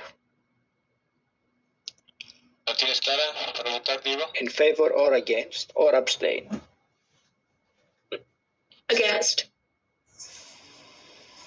Thank you, Heather. Dance from Kenya Humanist Alliance.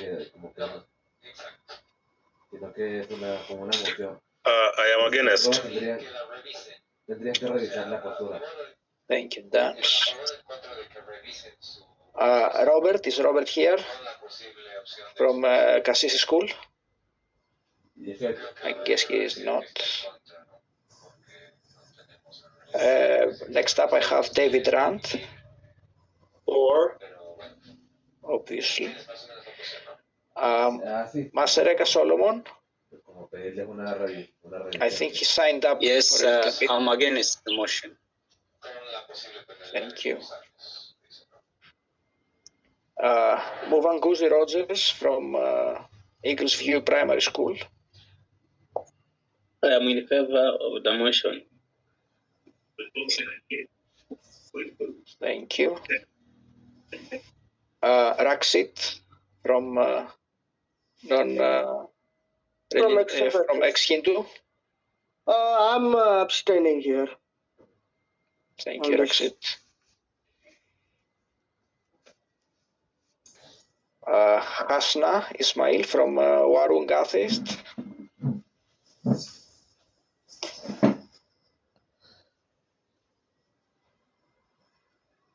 Voted on chat against. Thanks, Honor. And thanks, Hasna.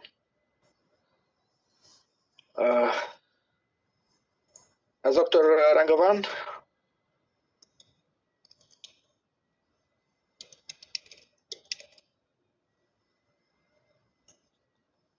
Is Dr. Rangavan here?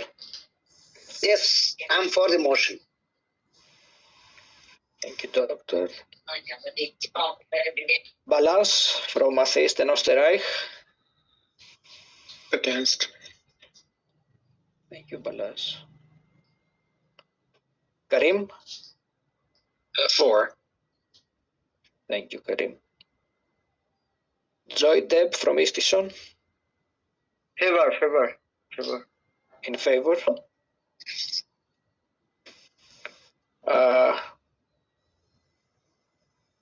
Jan Ali from Rocky Mountain. Against. Thank you, Jan Ali.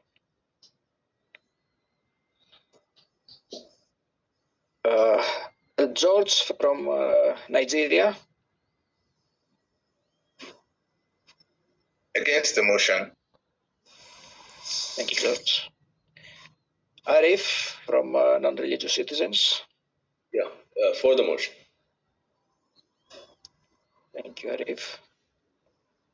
Diego from Bogota. Alfonso, if you can translate, please. Can I revise my vote? Actually, it will be against. Joydeb, was that you?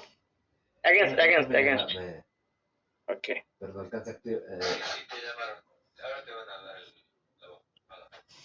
So,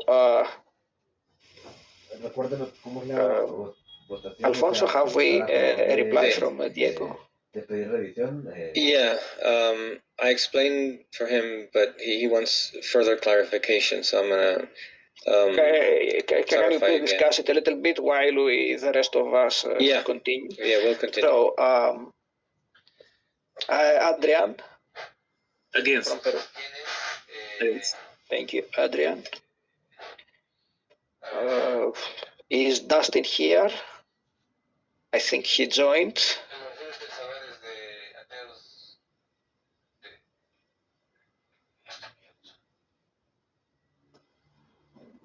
Dustin from Secular Refugee Aid.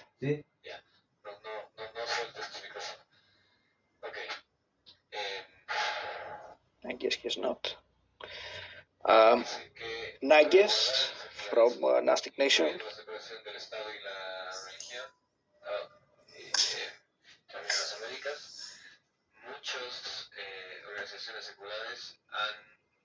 I guess he also signed out.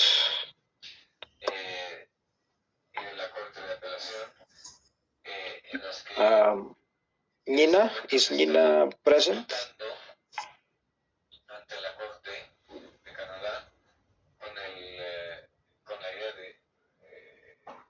From KLF.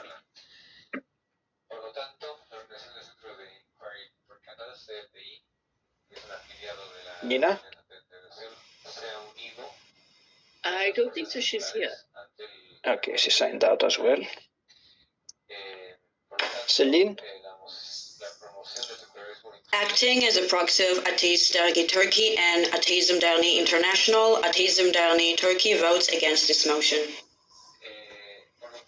Thank you, Celine. Is there 3 votes? Yes.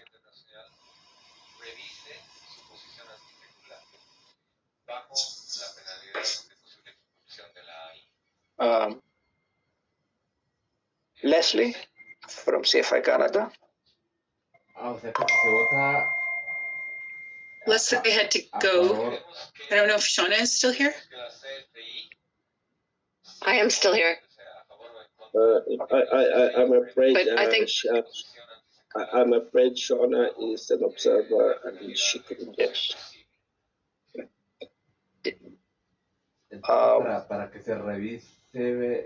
Let's say, okay, since Leslie has left,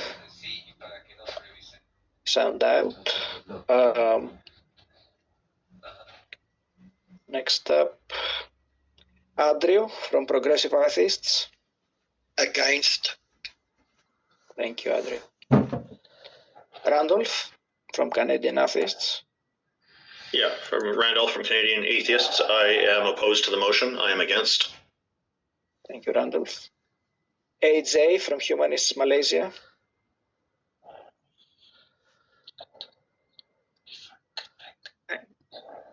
he's putting at a chat as Humanist Against the Malaysia motion. is against the motion.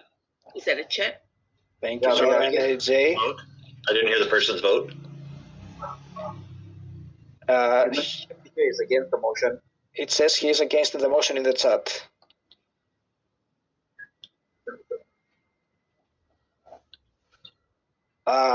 Is there any other person that I have not called? Well, from yeah, David. Diego is ready to. Yes, speak. Diego. Yes, please, Diego. Entonces, Diego, Asociación de Ateos de Bogotá, votó no. Sorry, come again? Yeah, he's against. Against. No. Okay, just a sec. And do you have all the votes that are in the chat? I have not looked at the chat, but give me a sec. I think you missed up the Mel from Singapore, Sans. He's against Just a minute, just a minute.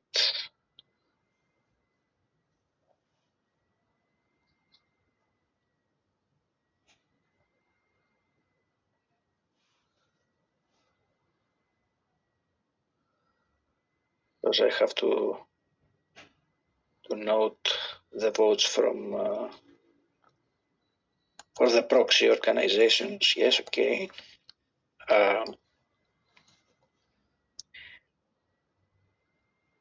You have vote from Gnostic Nation here at the chat, which is against.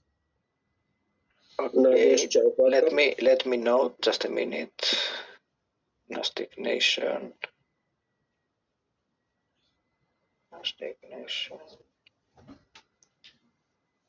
I don't know if Adrian Nunez from Aperat has voted. He has. Yes, I voted against. Okay, thank you. You're welcome.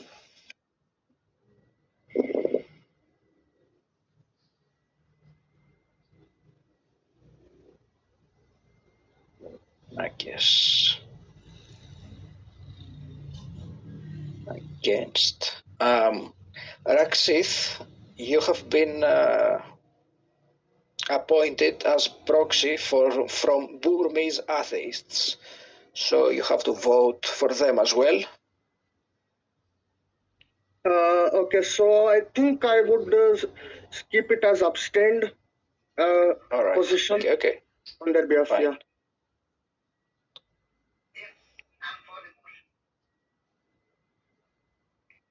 Any other organization I have not called?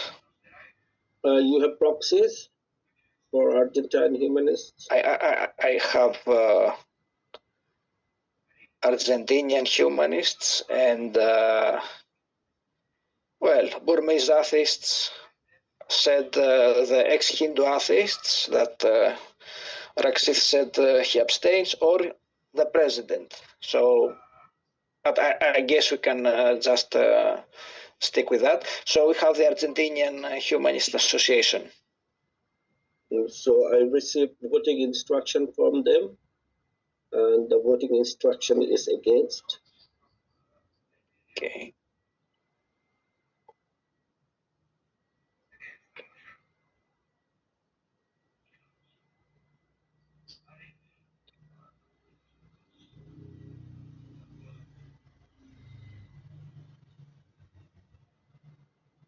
Right. Any other? For the board members, I would ask the board members to abstain from taking a position in the voting. Okay.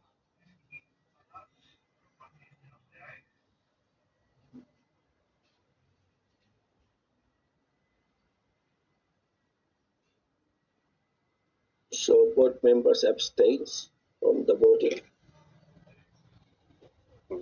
Just a minute.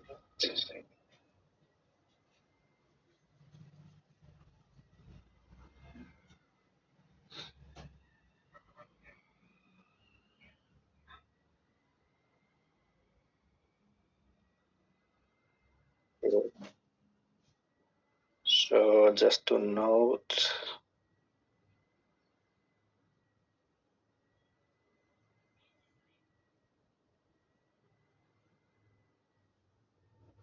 Yeah, vote is.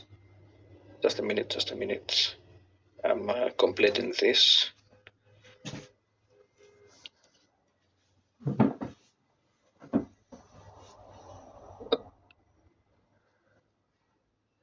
All right. Are we done? Someone that has not heard his name? George from Nigerian atheist. Nigerian. Yes, he has voted. He has voted. Okay.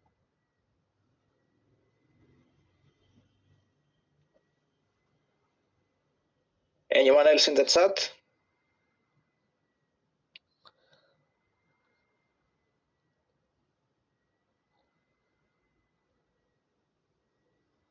Laura, can you please check the chat for votes?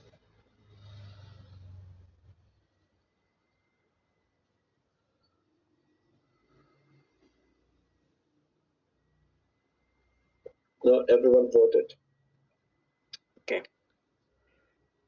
Okay, so 6 voted in favor, 18 against, and 2 organizations abstained, apart from the board members. So the motion is not passed. The motion did not carry. Second motion, please. Let's carry on to the second motion.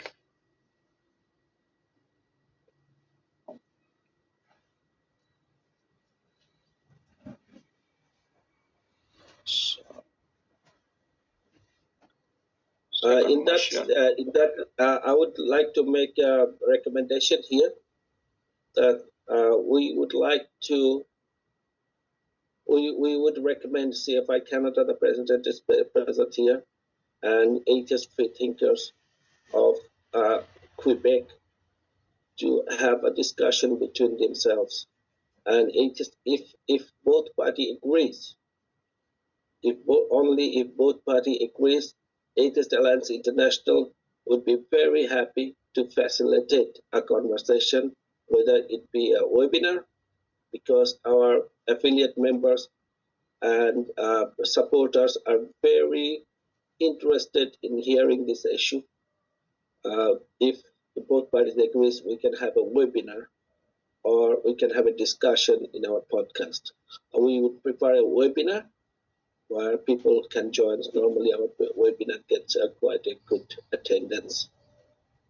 And this conversation should keep going about Bill 21.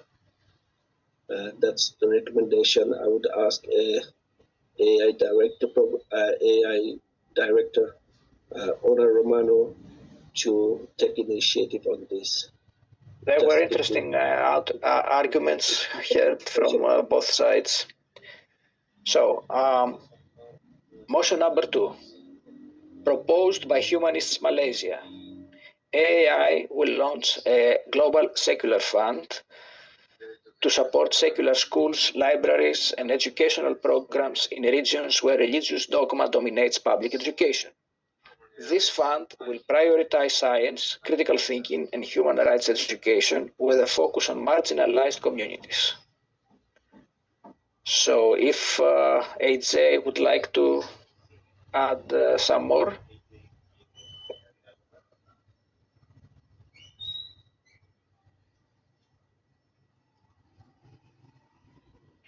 I suppose we should second the motion first and then discuss it. Yes, but since the one that moved the motion is present, I don't know if he would like to add something more before we ask for a secondment.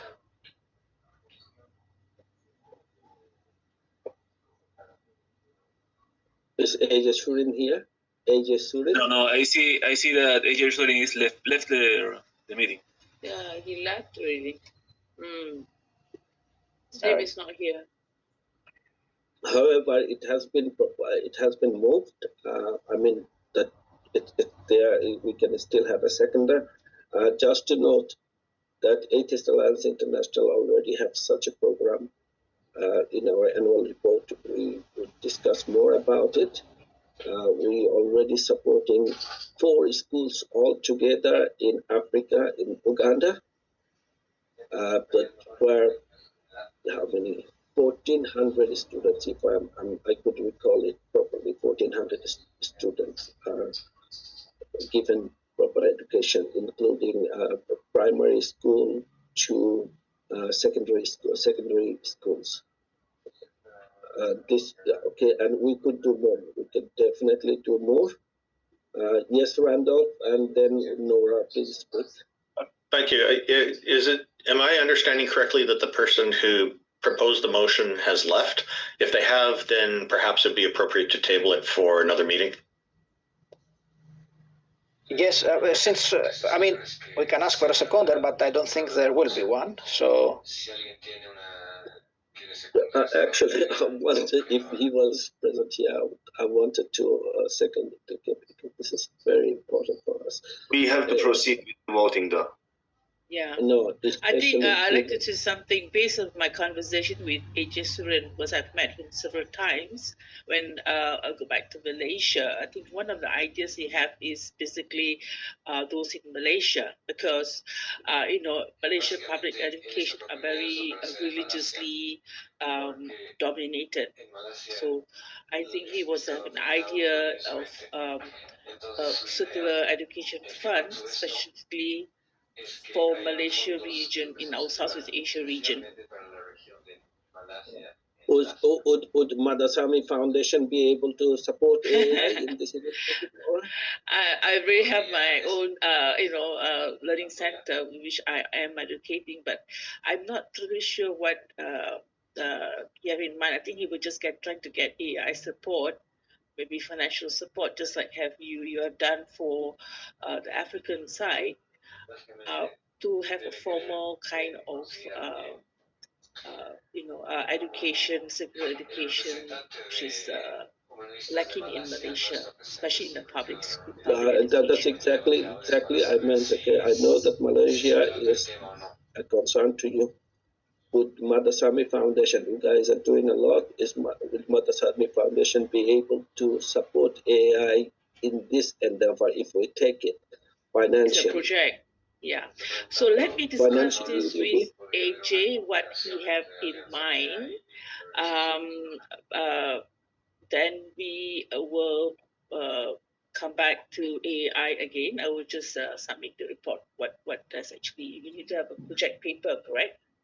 What you meant by this? Yeah, even if it doesn't go to a vote, since AJ is not present here,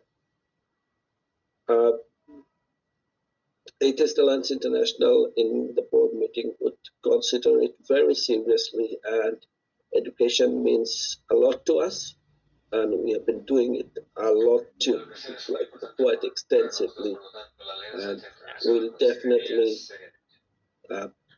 we'll definitely support Malaysian humanists in this endeavor. We'll definitely support it.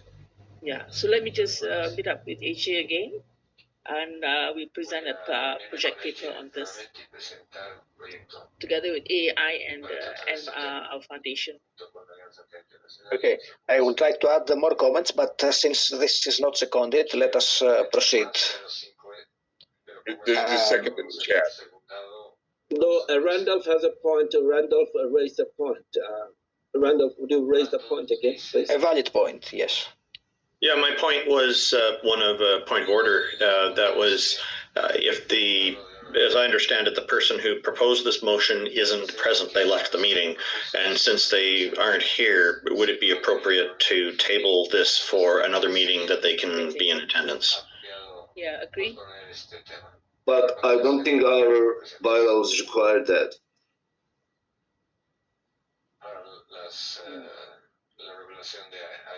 And it has been seconded in the chat. Yeah, so yeah, I agree with Honor. I don't think we are required to table this. I wasn't saying that we're required. I was just wondering if it might be an appropriate thing to do.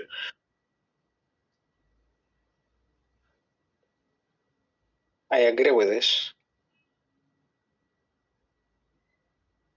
yeah, even if it is not tabled, we would look into this very seriously, but because it's education, and that's something we could do. We prefer doing this alliance. Is like very much into education. Karim, you wanted to say something? A motion could be made to table it. Okay, if anyone, if any member organization like to take this motion, I mean, no, that's a problem. It cannot be. It will have to be. I'm moving not to table it. No, it cannot be. It cannot be. It's 8 weeks. 8 weeks. No, it cannot be. But yeah, we'll consider it and we'll have a discussion with Malaysian humanists. Thank you. I've got one point to tell about this actually.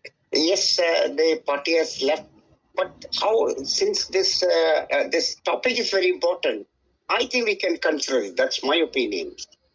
I'm Yakwen. Is there any technical difficulty to it?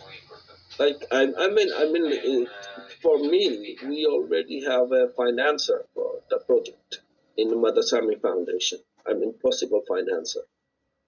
And we shouldn't waste this opportunity for education. Like, since Madasami Foundation has already,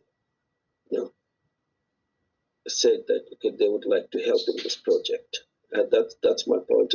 What do you reckon, Karim? Is there any technical? Well, it is a bit. It's a bit. After Randolph, you are the technical expertise.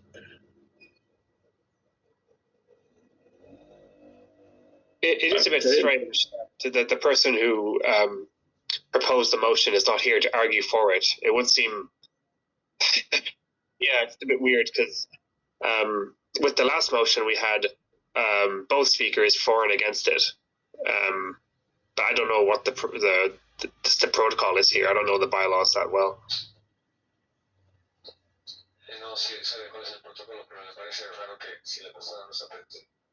Okay, let's consider it. Okay, it's quite complicated, and since we have a time limitation, let's not table it today. But we'll be discussing with the Malaysian humanists and Madasami Foundation to facilitate this program. as the board and report to the AGM at the next, report to the members at the next AGM. Masreka, yes, please, you raised your hand. Masreka Solomon. Yes, Mr. Tono.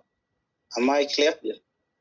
Yes, yes. Yes, thank you. Thank you. I want to appreciate everyone on this assembly, and I want to appreciate mainly David Rand and David Silverman for their support.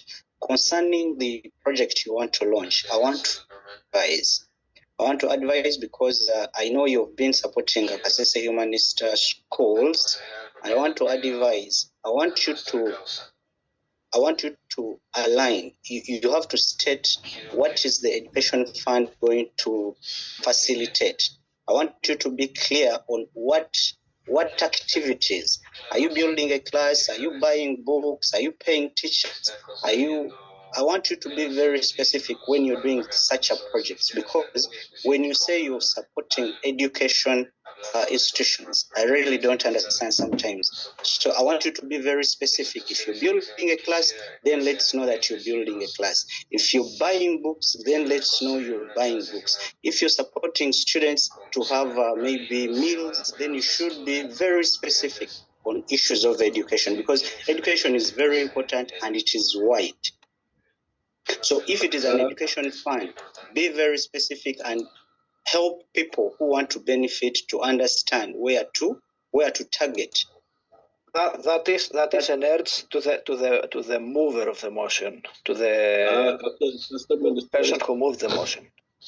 Another thing for a second, that is, thank you. In the annual report, when we present the annual report, it explicitly speaks in which capacity we are supporting the schools the schools we have as programs. In the annual report, you will see that. We'll go to the next phase because of the time limitation. We already have 2 hours, okay. 20 minutes. Can you please present the final report? Okay, so moving on, let's go to the financials. This is our statement of activities. Sorry. So this is, just a minute. So this is our financials for 2025 compared to 2024. And as you can see, let's say the overview is that we recorded a positive financial result in 2025. Total revenue increased significantly, and this reflects quite a strong growth in donations, and we have, let's say, expanded our project-related activity, and we had overall a stable cost control. To move further from this, let's look at the revenue.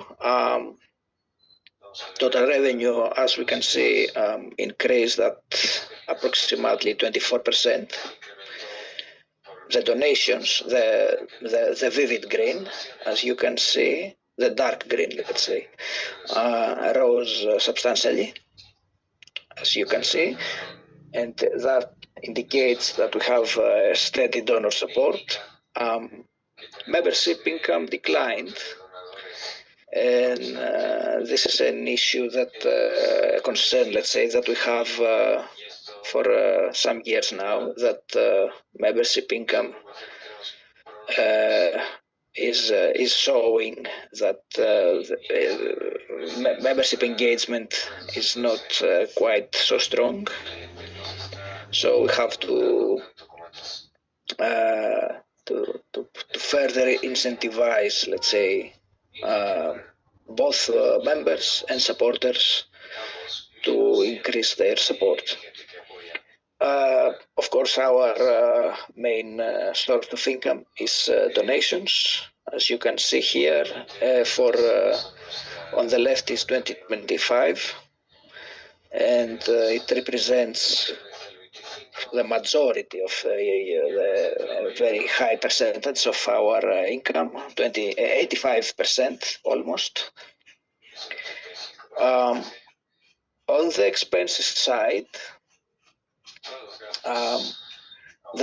our expenses grow, and this is due to our donations received being aimed specifically at specific projects. So we received more, and we had to direct those funds to specific programs, and there were more programs. There is an interesting detail that the project outlays, it means our main expenses, our main job, which is this project outlays part of the expenses, is $66.6 thousand. So this is not shown here. It can be shown in the statement of activities that our funds that were directed to the affiliates increased significantly again. I mean, from 20,000 it went to almost 34,000, and this demonstrates that there is, let's say, a more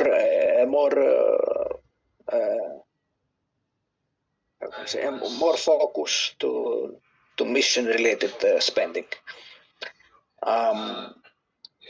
And administrative costs remained well controlled relating to total expenditure. This is, as I have said, as I keep saying in financial reports, that is AI's strategic advantage. As you can see here, the blue part of the pie, of the donut, is our administration expenses. It is a very low percentage, and this is something that we are achieving because AI is run on a voluntary basis. No director is getting paid for the numerous hours we spend running AI. And let's say this allows us to direct the funds, the great majority of funds that we receive towards our activism and our projects. Another thing here that we can see is that, again, on the left side is 2025, on the right side is 2024. Administration expenses were a little bit higher in 2024 because we had that case with people that were trying to steal our brand, and that's why, let's say, we had a little more increased administration expenses. But this year, it's, let's say, becoming normal.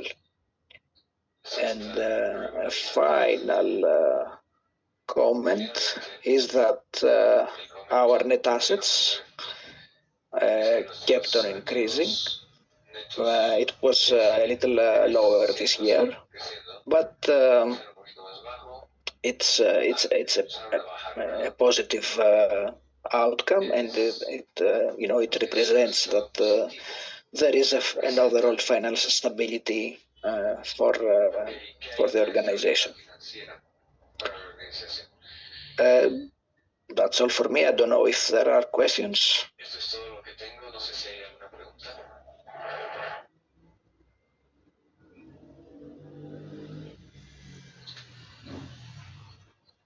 Or any comments in general.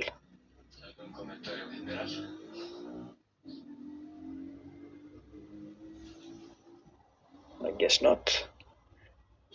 So moving on, I guess we will have the annual report, Tonoi. Should I share? Yeah, share that. Okay.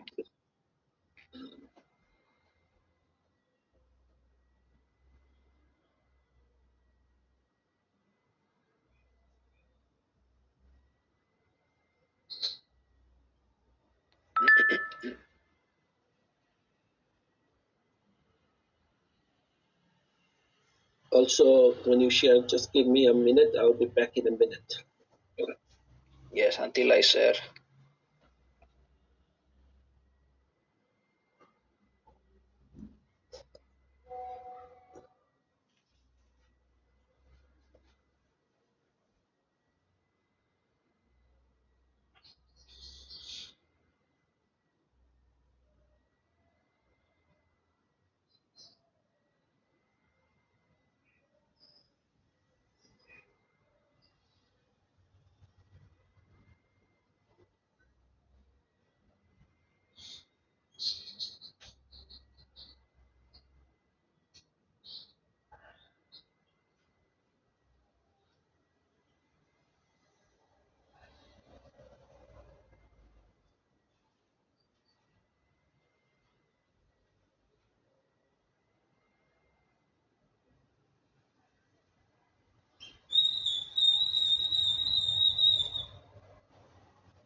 Thank you, everyone. So, to present the annual report 2025, we had a great year. It's the wrong report for this. It's the wrong report. You check the WhatsApp chat. It's the wrong version. Is it? Yeah.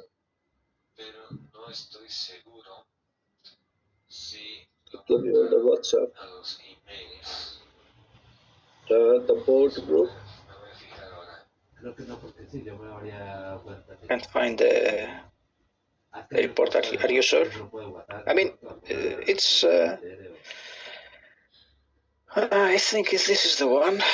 I mean, I have transformed it to this document, but it's the one, the latest one. Let's say the one that has all the everything that you have put in. I mean, if you do not find something, you can. I can present another one, please. But this is not the Okay version. then. Okay.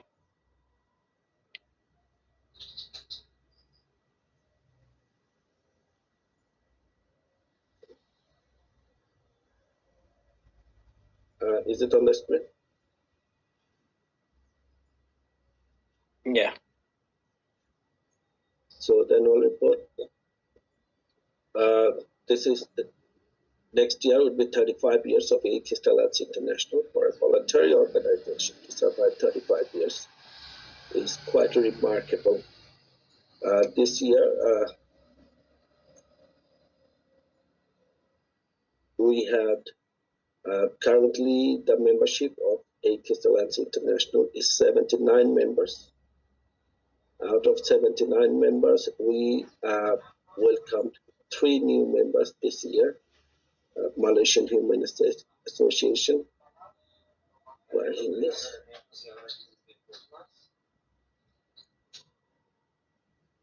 The Humanist Association of Malaysia. We had the Abrahamic Secular Services from Uganda. What is it? And Humanist Association of Philippines. We had Blue Water Atheists, Humanists, and Agnostics. To our fold this year, Abrahamic Secular Services were accepted as professional members, and Humanists of Philippines and Blue Water Atheist, Humanist, and Agnostics are accepted as a full member of the alliance.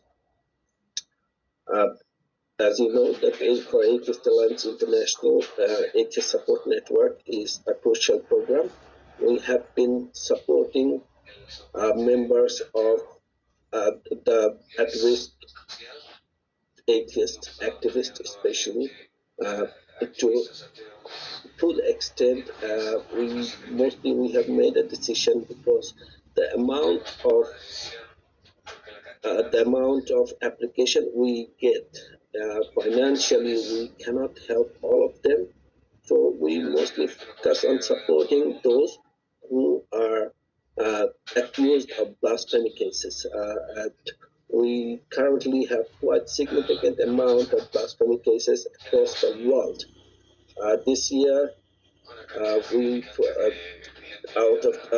have put together a few blasphemy cases we have been fighting. This is Jibun Ali from Bangladesh. He was accused of blasphemy. He's a student, 24 years old, and this is a blasphemy case we championed in Bangladesh. We triumphed this case just a few days ago, and he is a free person in the society now. Jibun Ali. Here we have Ahmed Al-Khair. Ahmed Al-Khair was activist from Niger. He was running an atheist page in Niger, which is one of the highest stronghold still in the world. And Ahmed Al-Khair, when he sought protection, he was jailed in Niger, and we were able to release him, and we are still working on to secure a safe place for him. Currently, he is in a different country from Niger. We have Joydev Chandrashil. He is here present today. Joydev Chandrashil, he was also accused of blasphemy. He went to jail. He was tortured brutally with Atheist Alliance International and a few other organizations such as Center for Inquiry in America. We were all together. We put a combined effort, and right now he's temporarily safe in India. We secured a student visa. We helped him to gain a student visa in India, and past 2 years he is living in India. And in the meantime, with our help, he obtained a master's degree in cybersecurity as well. His permanent relocation, we are working on it. Application has been done to several countries, including Australia. We are hopeful he would find a permanent relocation very soon. Then we have Arab program here. Arab program in Turkey is one of our cornerstone. Ona Romano, he is the Arab director. Ona Romano would be emphasizing on Arab program after this report.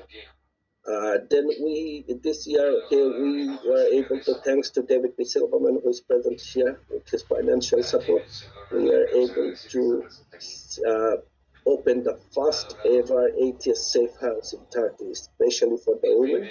It's called Lighthouse, and it has a capacity of serving 10, 12 people at a time. Ona Romano would be talking about this too.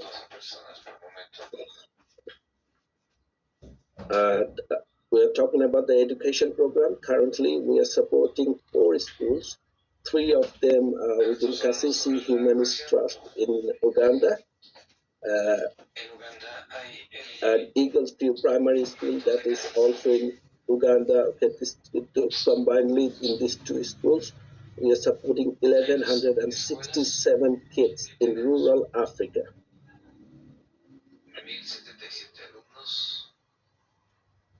So in the Moshraka Solomon actually raised this issue about how, in which capacity we are supporting these schools.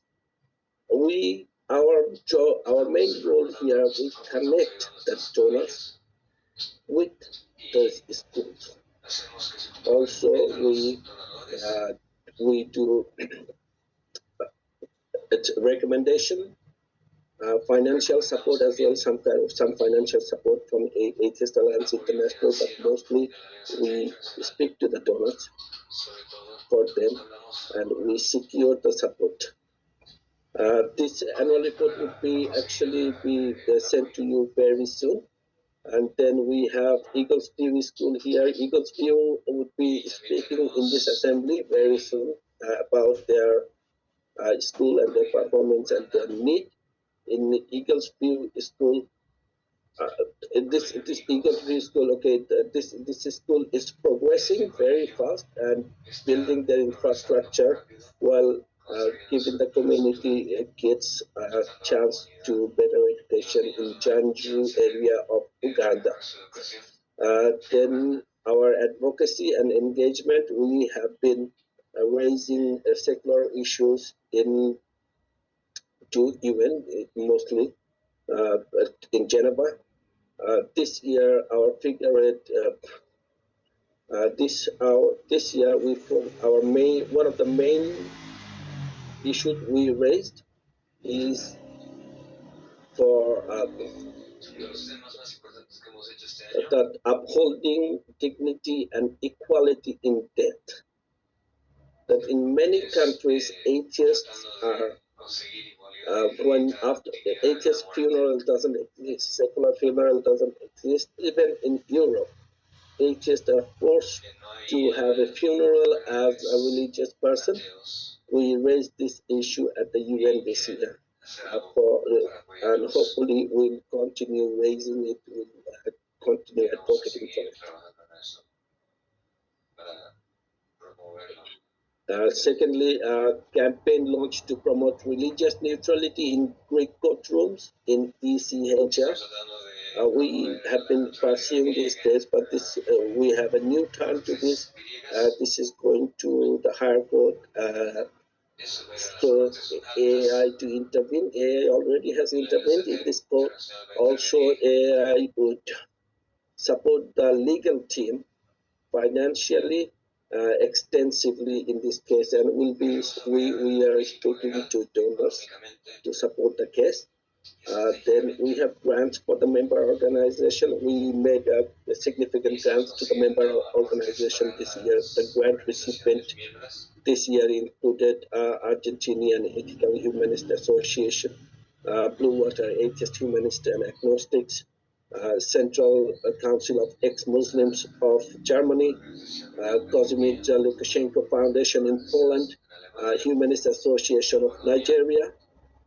We'll continue the grant processes.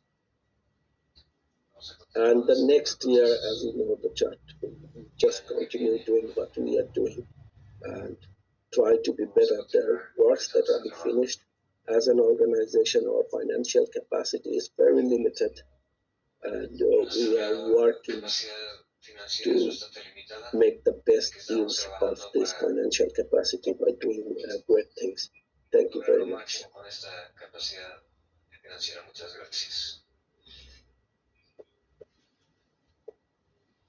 I'll take questions if there is any.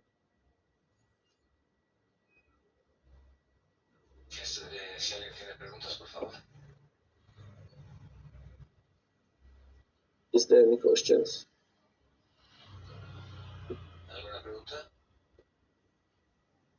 Okay, what's the next segment? Is it any other business for this? Yes.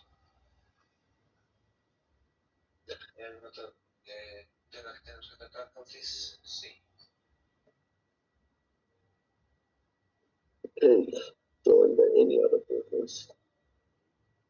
Well, let's stop share. Yeah. Mashreka. Mashreka, is he present here? Yes, I'm present. Thank you, Mashreka. Your connection is breaking out. Yes, in Uganda.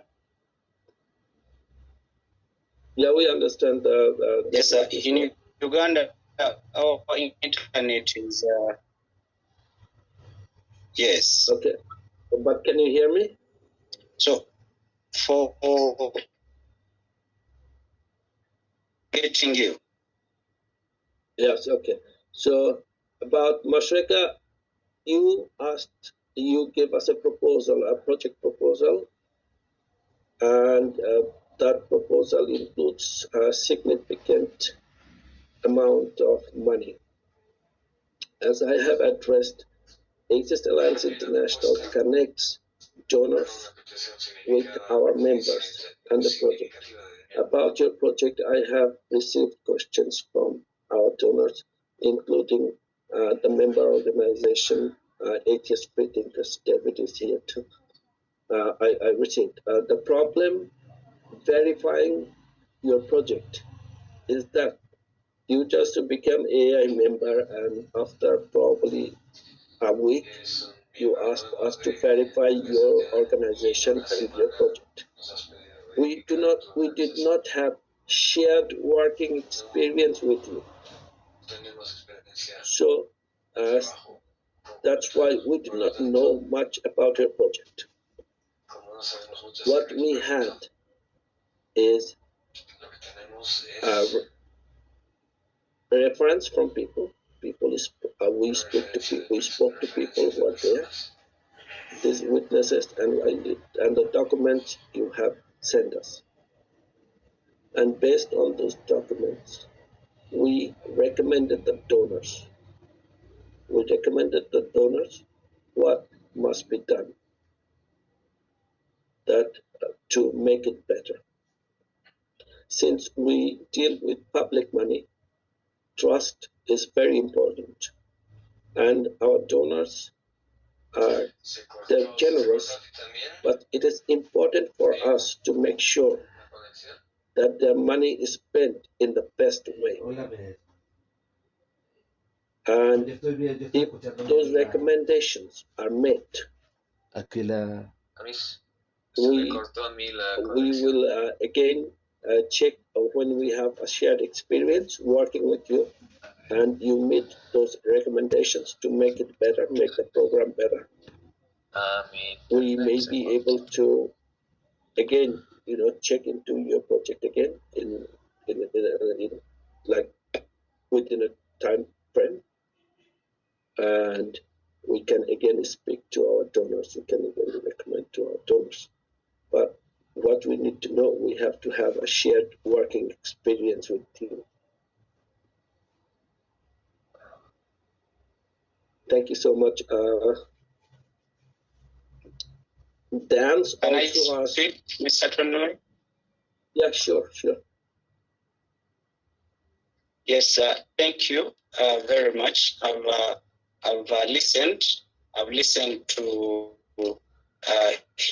your observation. Now, me as Masereka Solomon, I insisted and said I'm working at a school that you've been supporting, and I've been in this school for over 10 years.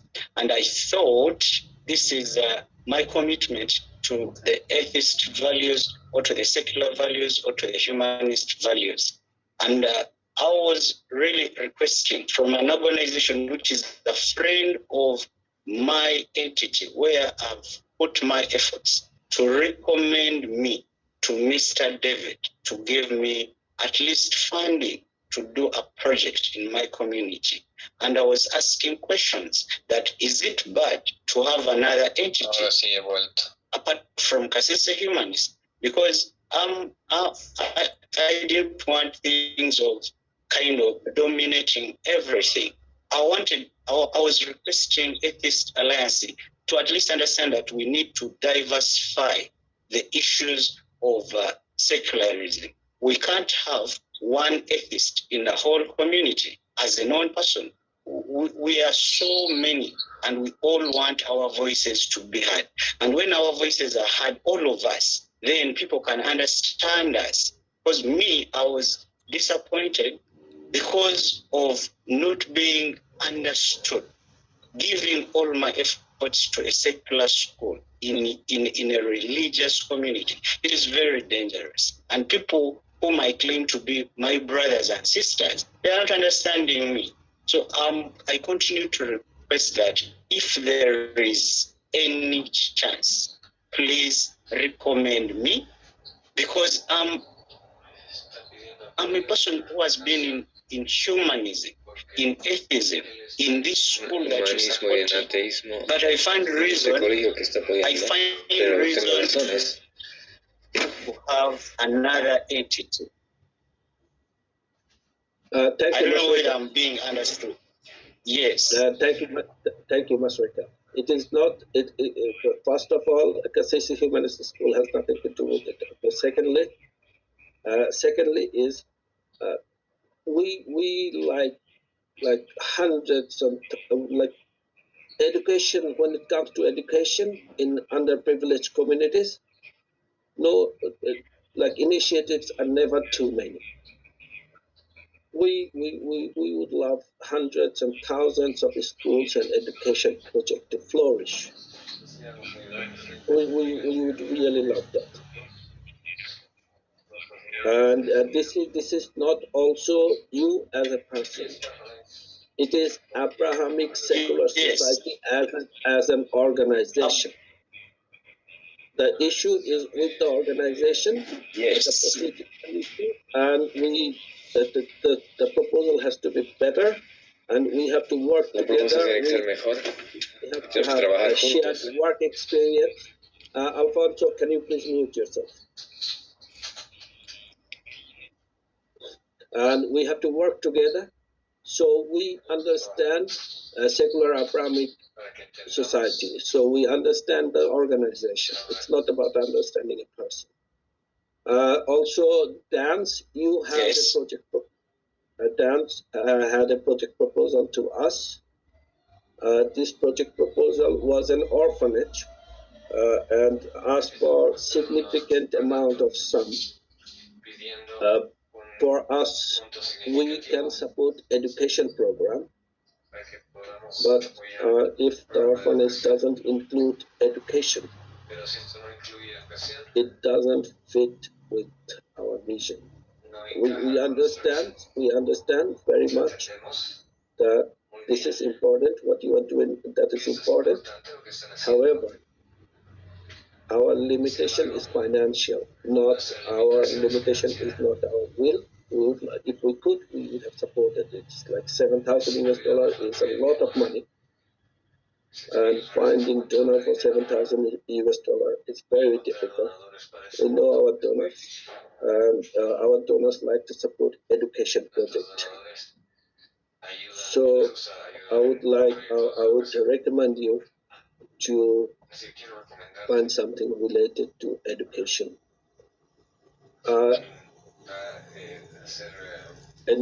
Okay, also what we have. Is there any other thing in any other business in this session? Any other issues would like to be raised?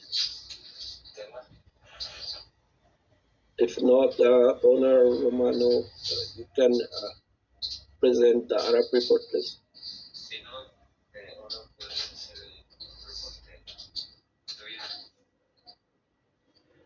Hello, just give me a second, please. Can I share a screen? Do I need to be a co-host or? You can share a screen. Thank you.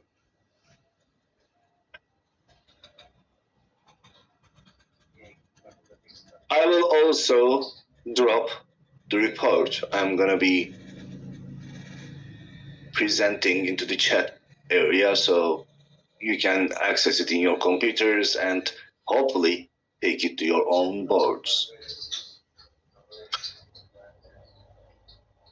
All right. So that's not.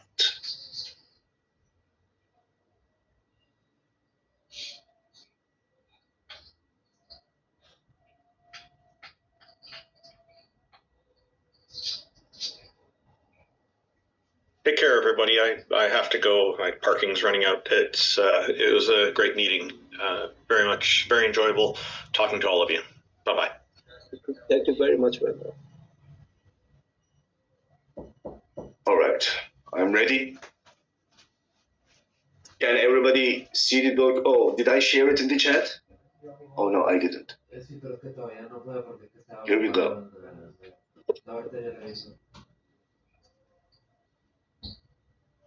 It should be in the chat now. All right, so ARAP is short for Atheist Refugee Assistance Program in Turkey.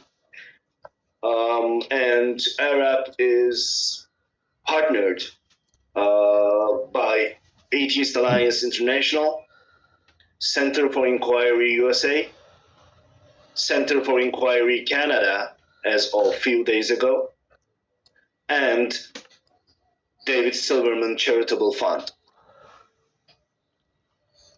Our program started in 2020 officially, and since then we have been helping hundreds of individuals. I will be glad if you can also visit our website, atheistrefugeesturkey.com, for more information, or if you have any cases you'd like to refer to the program. In 2025 was a very important year for us because we did expand and the program got to another level. And we opened the lighthouse, the safe house, which I will get back to later. But first, I will give you some numbers. So in 2025, we delivered services to 57. We delivered 57 services to our cases, and there are 16 accepted cases. And we have provided legal aid to 34 cases. The breakdown is 34 cases for legal aid and 7 cases for letters of support, 7 for guidance and mental health, 5 cases accommodation, 2 cases employment, and 2 workshop sessions. Well, also keep in mind that cases are usually not individuals, sometimes they are families of 4 or 5. And our case acceptance rate is 43% versus the 18% and 21% in the previous years.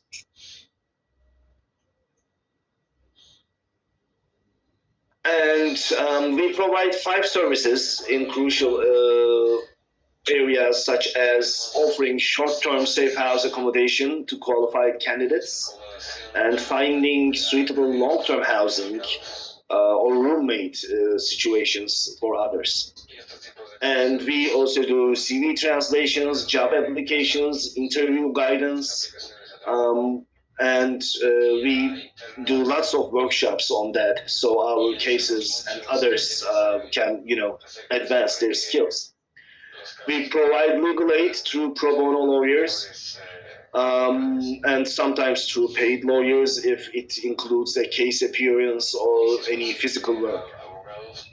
And we also provide official letters of recommendation, letters of verification, letters of support to consulates, embassies, courts, UNHCR, or the immigration services. We also provide counseling in terms of mental counseling and grant and scholarship application assistance to the cases because our program does not provide any direct financial support.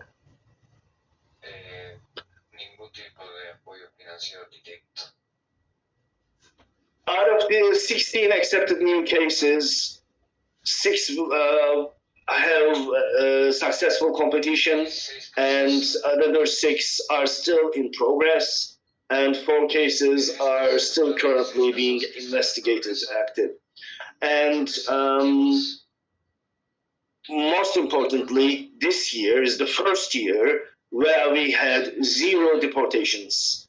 So every accepted case remained protected.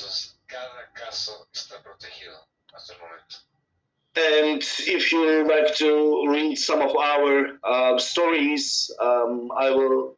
You have the report, and you can just click there for our case studies and some success stories. But for the sake of time, I'm going to skip this part right now. The lighthouse. Now, first, I would like to give credit and a special thank you to David Silverman. Yes, Atheist Refugee Assistance Program has 4 partners, but David Silverman Charitable Fund is the sole sponsor of the Lighthouse Safe House. This year, we are also moving our safe house, and from 100 square meter, roughly 1,000 square feet space, we are moving to a 3,500 square feet, 350 square meter space, more or less. That's a big upgrade, and we are relocating it to the center of Istanbul, downtown, heart of downtown. And the reason is our landlady made us an offer we cannot resist. She saw the work we do, she saw the progress, and she said she also saw that we were struggling in that city. We had to move the safe house into a bigger city so our cases can have better job opportunities, as most of them have to work under the table. So she offered to give us a 20% rent discount and a place that's 3 times bigger in a much bigger city. And so we are going to have a central Istanbul location right now, better employment access, and up to 180 days to stay, or sometimes more in certain cases. And we are also opening the safe house to all eligible non-believers. Until now, the safe house only served to atheist refugees. But right now, we are going to start also providing our services to other non-believers who are also under pressure, kicked off their houses or subject to assaults or other problems. So, and there will be an on-site director who is going to be working pro bono.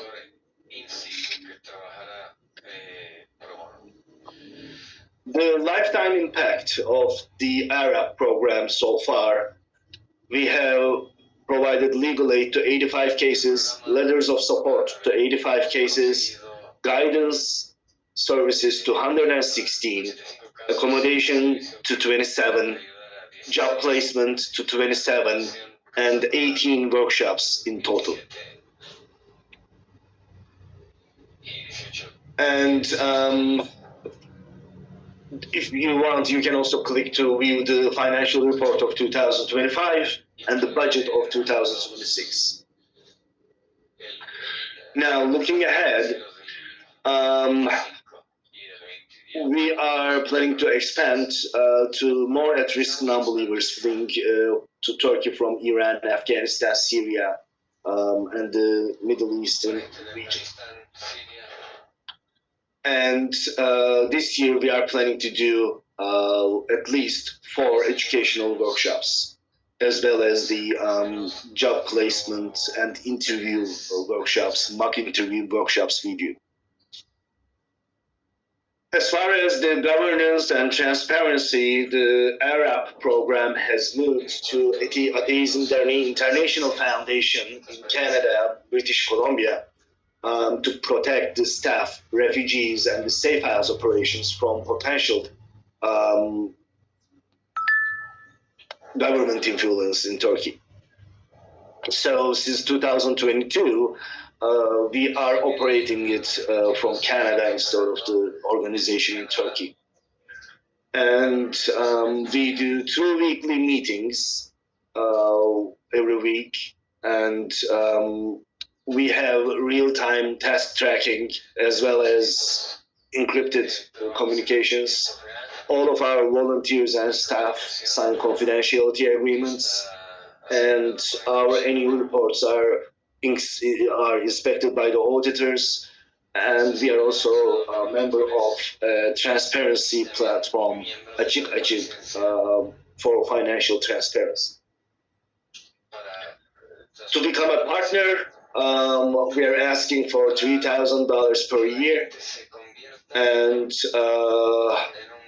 our partners have access to weekly Arab, Turkey, and Arab admins meetings, logo placement on Arab website, and all printed materials, and frequent recognition in our interviews, as well as providing financial and performance reports on demand. And our current partner, yes. You'll have to please shorten the reporting. Short? You have to make it a little shorter because of the time. It's the end, yeah. So that's it. If you like to become a partner, please take this to your boards, discuss it, and we would like to join forces with your organization so we can do better. And we can reach out to more refugees and people at risk. Thank you very much, everybody. It's already been 3 hours. We'll take a few more comments. I will ask Mubarak Bala to speak to us, because as we know, Mubarak was in jail for such a long time, and Mubarak's case is one of the cases humanists and atheists have been focusing worldwide. So Mubarak, if you are here, please speak to us for a couple of minutes.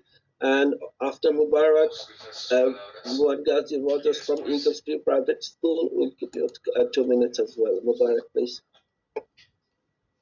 Thank you for having me. I'm here representing myself as well as representing the Northern Nigerian Humanist Association presided by Miss Evelyn. Evelyn is Northern Nigerian. She is the first female president in the position. I'm excited to be part of this program. After 3 hours, I learned a lot. I think this is the second I've attended. The first was last year's Humanist International meeting. I'm learning the procedures and the technicalities and what is involved and what's not. I thank you. Especially, this is the first time that I would meet executive members since my incarceration. I think over the years, you have supported me in ways I can't imagine. Supported me, supported my family while I was in jail. You helped my son grow, and it gave me some security. Lucky for me, I was able to meet with Tony, and I have recorded a session with Leslie Rosenbrook, and engaged with Honor. I think a month ago, right? So I'm very grateful. I'm very grateful for joining you here. I'm glad I'm safe. I'm in Berlin. I'm awaiting my visa application so that I could extend my residency. It's a short, I hope, a short transition from my program, the EC program, to the possible job offer. But I have to cope with the technicalities with the German system. I'm still coping. But I thank you. I thank everyone. I thank the humanist community worldwide for the efforts they have made and the sacrifices in hours, resources, and goodwill. So thank you all. Thank you so much. Thank you, Mubarak. We are glad that our name is with you. You are such an excellent ambassador of our cause worldwide. Just outstanding in your performances and what you have endured for the cause. Not just you, your family as well. And I wish your family will have, like you and your family will have all the success, especially your son. We have seen your son, it's a little boy, from a little boy to become growing up. We have seen it. Thank you so much. Thank you. Rogers, please. Rogers, please. Mohan Ghazi Rogers, Eagles View Private School. Yes, I wish greetings from Uganda. I'm so glad to be here. Thanks for your time. I'm Wangus Rogers, Director of Eagles View Human Primary School and a former student of a human school. I finished my secondary education at a human school here in Uganda. Eagles View is a human school offering sexual education to the children, regardless of the area that we operate in, because this way here in Africa, most of the areas are so indoctrinated, the religion is so strong, but we are trying to change the mindset. Because through education and mainly sexual education, we can be able to break the religious beliefs and practices of persuasion. So Eagles View at the school, we engage in a lot of activities, cherishing humanity, serving humanity, giving, living by a good example, extending kindness. By doing this, we have opened up a lot of projects and initiatives like helping the vulnerable children, the orphans, the bright children but who come from vulnerable backgrounds.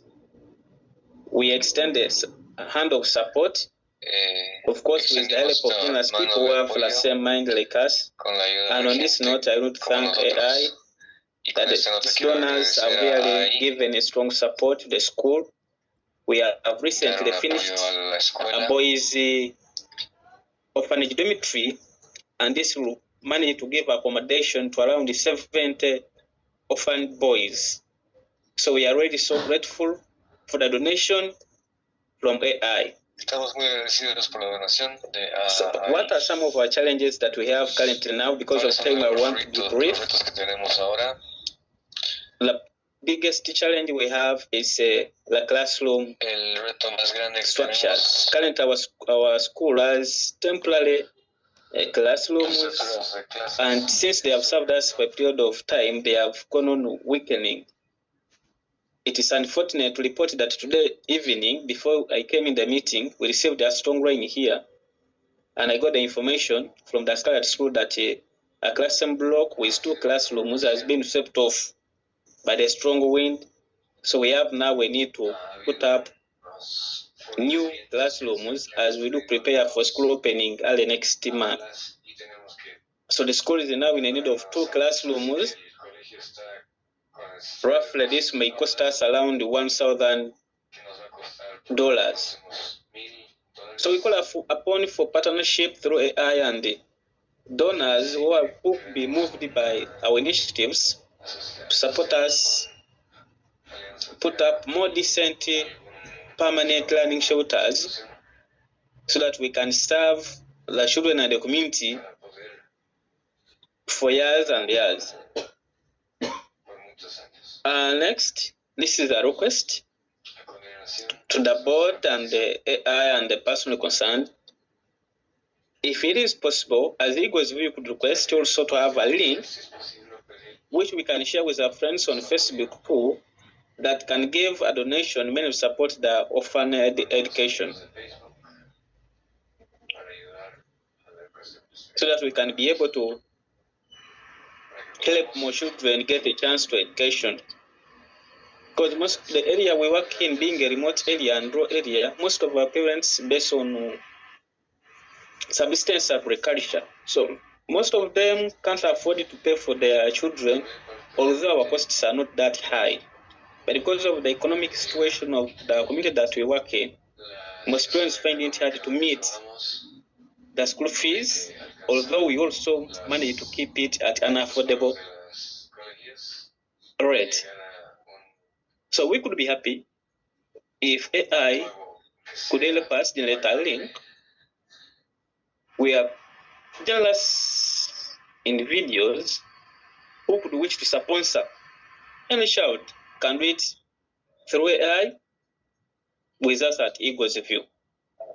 This is not the right place to discuss about it, but the board will have a discussion about it on that. All right, thank you so much, Roger. You are just an outstanding human being. Most of us what we wishes to become, you are the person. We we want to become a person like you, like such a young person. We wish for education, and you are making it happen. You are just outstanding. Thank you so much. Thank you very much. Okay. Diego wanted to speak about the conference, the Latin American Atheist Conference. If Diego is here, and Alfonso, if you could translate. Diego here? Yeah, we're here. And we're going to talk about the Latin American Convention of Free Thinkers. Yeah, but we already passed 3. Please, Alfonso, give me 5 minutes. Yeah, lo vamos a hacer rápido. Make it concise, yeah? Yeah. Diego is here. Hola. Dale, Diego, yo traduzco. Buenos días, gracias por darme la palabra. Yo soy Diego Alejandro Vargas Aguilar de la Asociación de Ateos de Bogotá. En este momento estamos en proceso junto a otros compañeros de toda Latinoamérica, especialmente junto a compañeros de la Organización Costarricense de Humanismo Secular. Estamos... Déjame traducir. He's introducing himself. He's Diego Alejandro Vargas Aligar from Bogota Atheist Association, and together with the Costa Rican organization, they're gonna prepare an encounter, a conference of free thinkers in Latin America.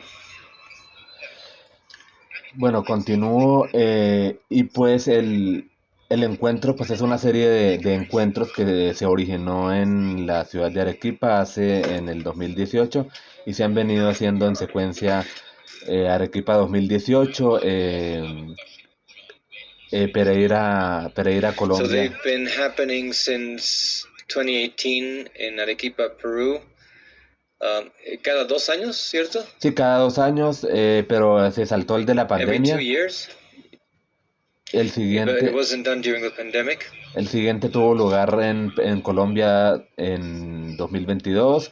Luego estuve en Ciudad de México 2024.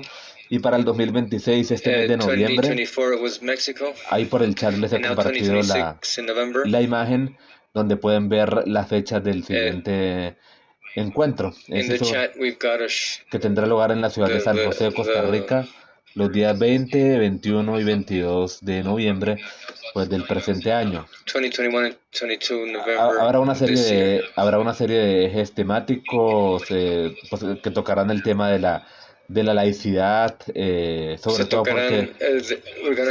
porque Costa Rica es un país que sigue siendo confesional, y pues de ahí surgió la idea de hacerlo el encuentro en Costa Rica, pues porque por el tema de la laicidad se tocarán temas como ejes temáticos: laicidad, igualdad de género, secularismo, pues todo lo que abarca el tema del libre pensamiento, el tema del ateísmo, el escepticismo, la crítica racional de las religiones, y pues temas como transversales como la igualdad de género, y pues temas donde la religión causa problemas.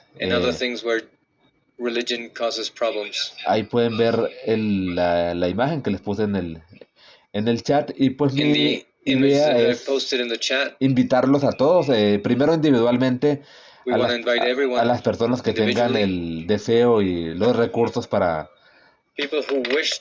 viajar a Costa Rica, pues los dejo cordialmente invitados. Pueden ir de manera individual o colectiva, o asociados con su propia organización regional o And you can do it on your o own esta or organización with your affiliated puede organization. apoyar el encuentro de manera institucional. De cualquier forma, cada persona puede And you can do it institutionally. elegir cómo llega y cuál organización lo financia o lo apoya o lo incentiva para poder participar. Entonces Everyone is welcome to come. esa era mi invitación para todos ustedes los que están hoy presentes aquí. Yo voy a This is my estar, invitation to anyone yo who's voy a ir interested. a Costa Rica y pues me encantaría conocer a la mayor cantidad de personas de las que están hoy presentes en esta acogedora reunión. Entonces, también, Diego will be organizing this and is looking también forward los to meeting invito a a lot que of people, hopefully from this meeting as well. las organizaciones civiles que puedan y tengan la forma de apoyar, auspiciar el encuentro, lo pueden hacer. En esa imagen que les And any he organization who compartido wishes to sponsor or support, you're welcome to do that. My está mi number is segundo, listed on está the mi número telefónico en esa imagen flyer. que les he compartido en el flyer. Está mi contacto, es el segundo número That's my que contact. aparece en It's la the second imagen. number there. Por ahí podemos establecer conexión, hablar, les doy más información más detallada Hopefully we can connect. con la que pues podemos establecer contacto pues para que conozcan y reciban información de cómo pueden apoyar o colaborar en ese encuentro. Y pues esa era Perfecto, mil gracias. la invitación y pues es un gusto pues poderlos invitar y esperaría conocerlos si se diera la oportunidad en Costa Rica en noviembre del presente año. Yeah. So yeah, we're looking forward to collaborating and having as many of you as a guest in the Free Thinkers meeting in Costa Rica in November, and you can contact him with the numbers that are listed in the chat. Thank you. Gracias, Diego. Muchas gracias por darme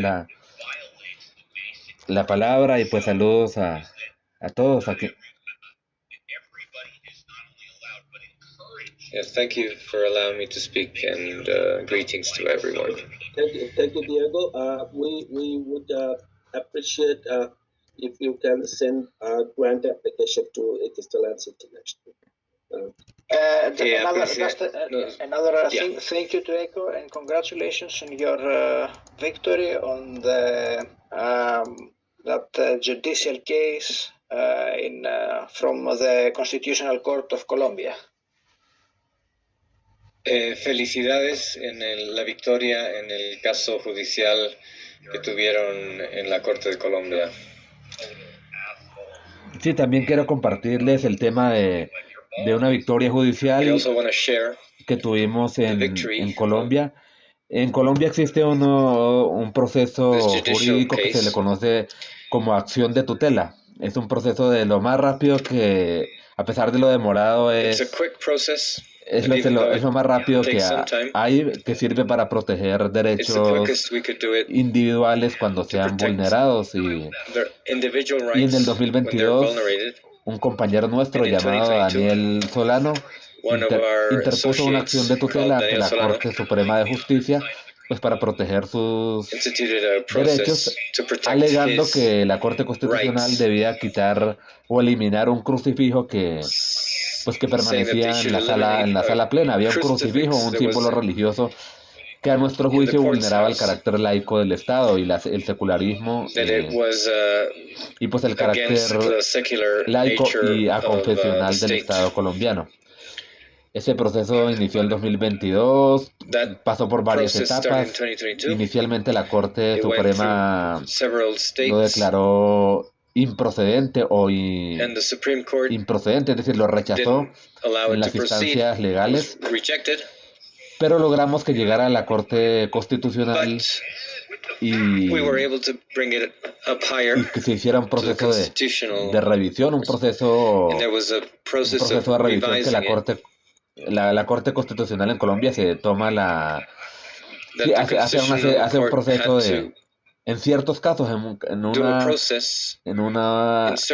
pequeño porcentaje de casos, la Corte Constitucional hace revisión, y pues ahí fue donde pues logramos que el pasado 7 de noviembre del presente año la Corte Constitucional emitiera un fallo, una sentencia o fallo resolutorio donde destacó y constató que el crucifijo que permaneció durante varios años colgado en la sala plena de la Corte Constitucional, pues violaba el carácter laico del Estado.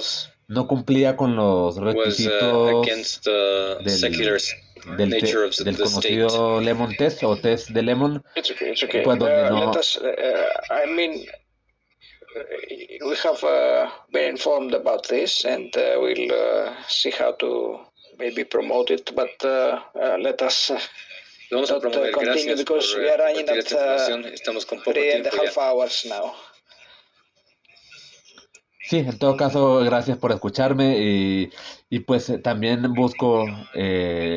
buscamos también el apoyo, la solidaridad de los miembros de organizaciones aquí presentes, pues porque nosotros pues luchamos, se puede decir que con las uñas, es decir, es muy difícil para nosotros hacer el esfuerzo de recaudar los fondos económicos para financiar toda esa labor. Buscamos, a veces nos valemos de abogados o estudiantes de derecho voluntarios, es decir, que no nos cobran pues, para sacar adelante esas causas. Entonces, eso les quería comentar y gracias por escucharme. Y ya en vista del corto tiempo, les doy las gracias y hasta luego. Y bueno, gracias por escucharme.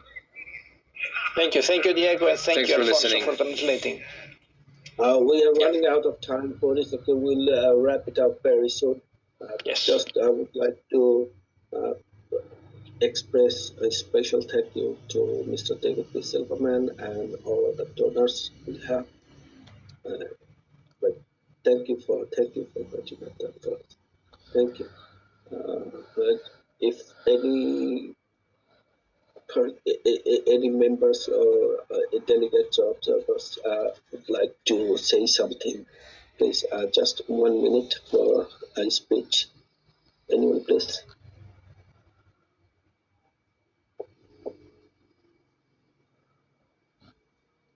David, would you like to say something? Mr. Silverman? Great meeting. Thank you very much for inviting me to listen. I would like to say that I am thrilled with the bang for the buck that my donation is getting at AAI, with ARAP and with our activities in Uganda. I think this is a really great arrangement. I think you guys are doing a great job, and I think this was a really well done meeting. Thank you very much for running it. Okay, on that note, David, okay, we have a good case in the Greek court for you to consider. So I've heard. What we would like to do, I mean, this case is so important to win a case. But not right now, Tanoi. It's been 3.5 hours. We'll talk soon. No, we have time. We have time. Absolutely not now. We have time. We can, that we can proceed with the funds we have. We can do the initial proceedings. And at later point, we will deal with the other stuff. Other David, or David Rand, would you like to make a comment, please? End comment. David? Yes, I have no particular comment to make. I think that we would like AAI to take a position on the issue, the basic issue behind our motion, but some other time, obviously. No. That is possible because most of the members of AAI board is in favor of Bill 21. Personally, I am. There is no doubt about it. But the general issue of religious symbols worn by worn by civil servants. Yes. Yeah, Bill 21. Okay, I like personally, I support Bill 21.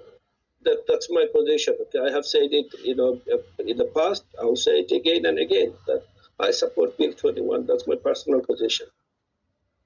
Let me also add that this that Bill 21 what is. I would recommend, David. Just a minute. David knows about. I would recommend, David, that if you could issue a statement, like a global statement, where many others, where people put their name in support of the bill, many of us, and probably even the organization, will put its name. Well, I don't want to talk about that particular bill because in a general statement, because it's specific to a very local geographic area. But the issue in general, we already have a document on our website. I will share you the link immediately if I can find it immediately. I realize we're very short of time. Actually, yeah, I remember the document. I put my name already on that, and I have also recommended many member organizations to put their name, and a few of them yes. have did that. Here, I'm sharing it now so the others can take it. I think your name is there. Let me just verify that.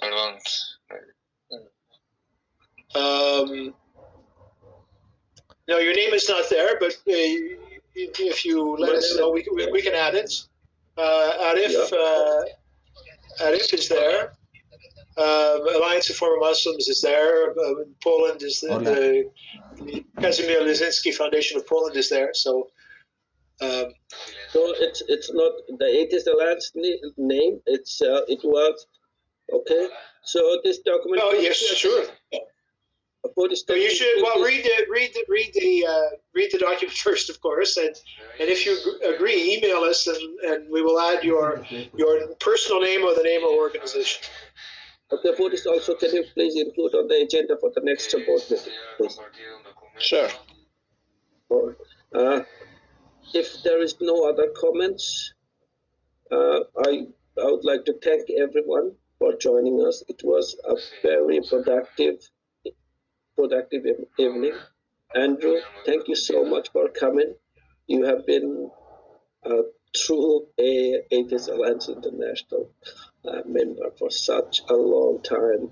Pierre, thank you. And thank you, Nagesh, and everyone else. George, thank you. Mel, thank you. So I would just call this AGM today concluded. Thank you, everyone. Board members, can you please stay? Bye-bye. Thank you, Denoy. Bye, everybody. Thanks again. Thank you. Thank you. Thank you very much. Thank you. Thanks, everyone. Thank you, everyone. Thank you all. Thank you, everyone, for attending.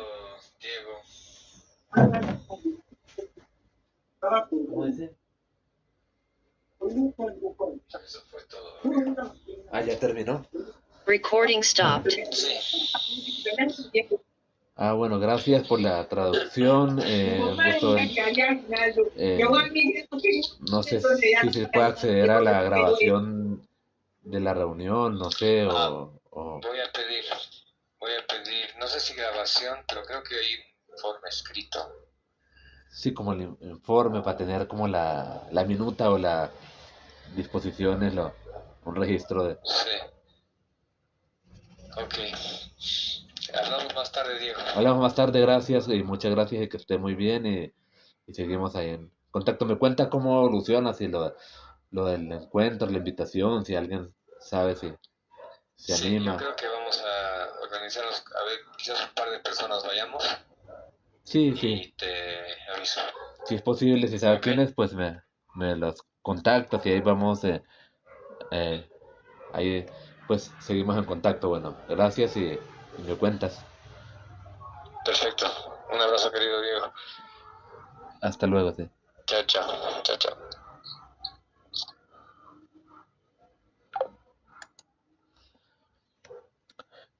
Acaba de terminar la asamblea anual de la Alianza de Ateos Internacional, en la que pues tuve el gusto de participar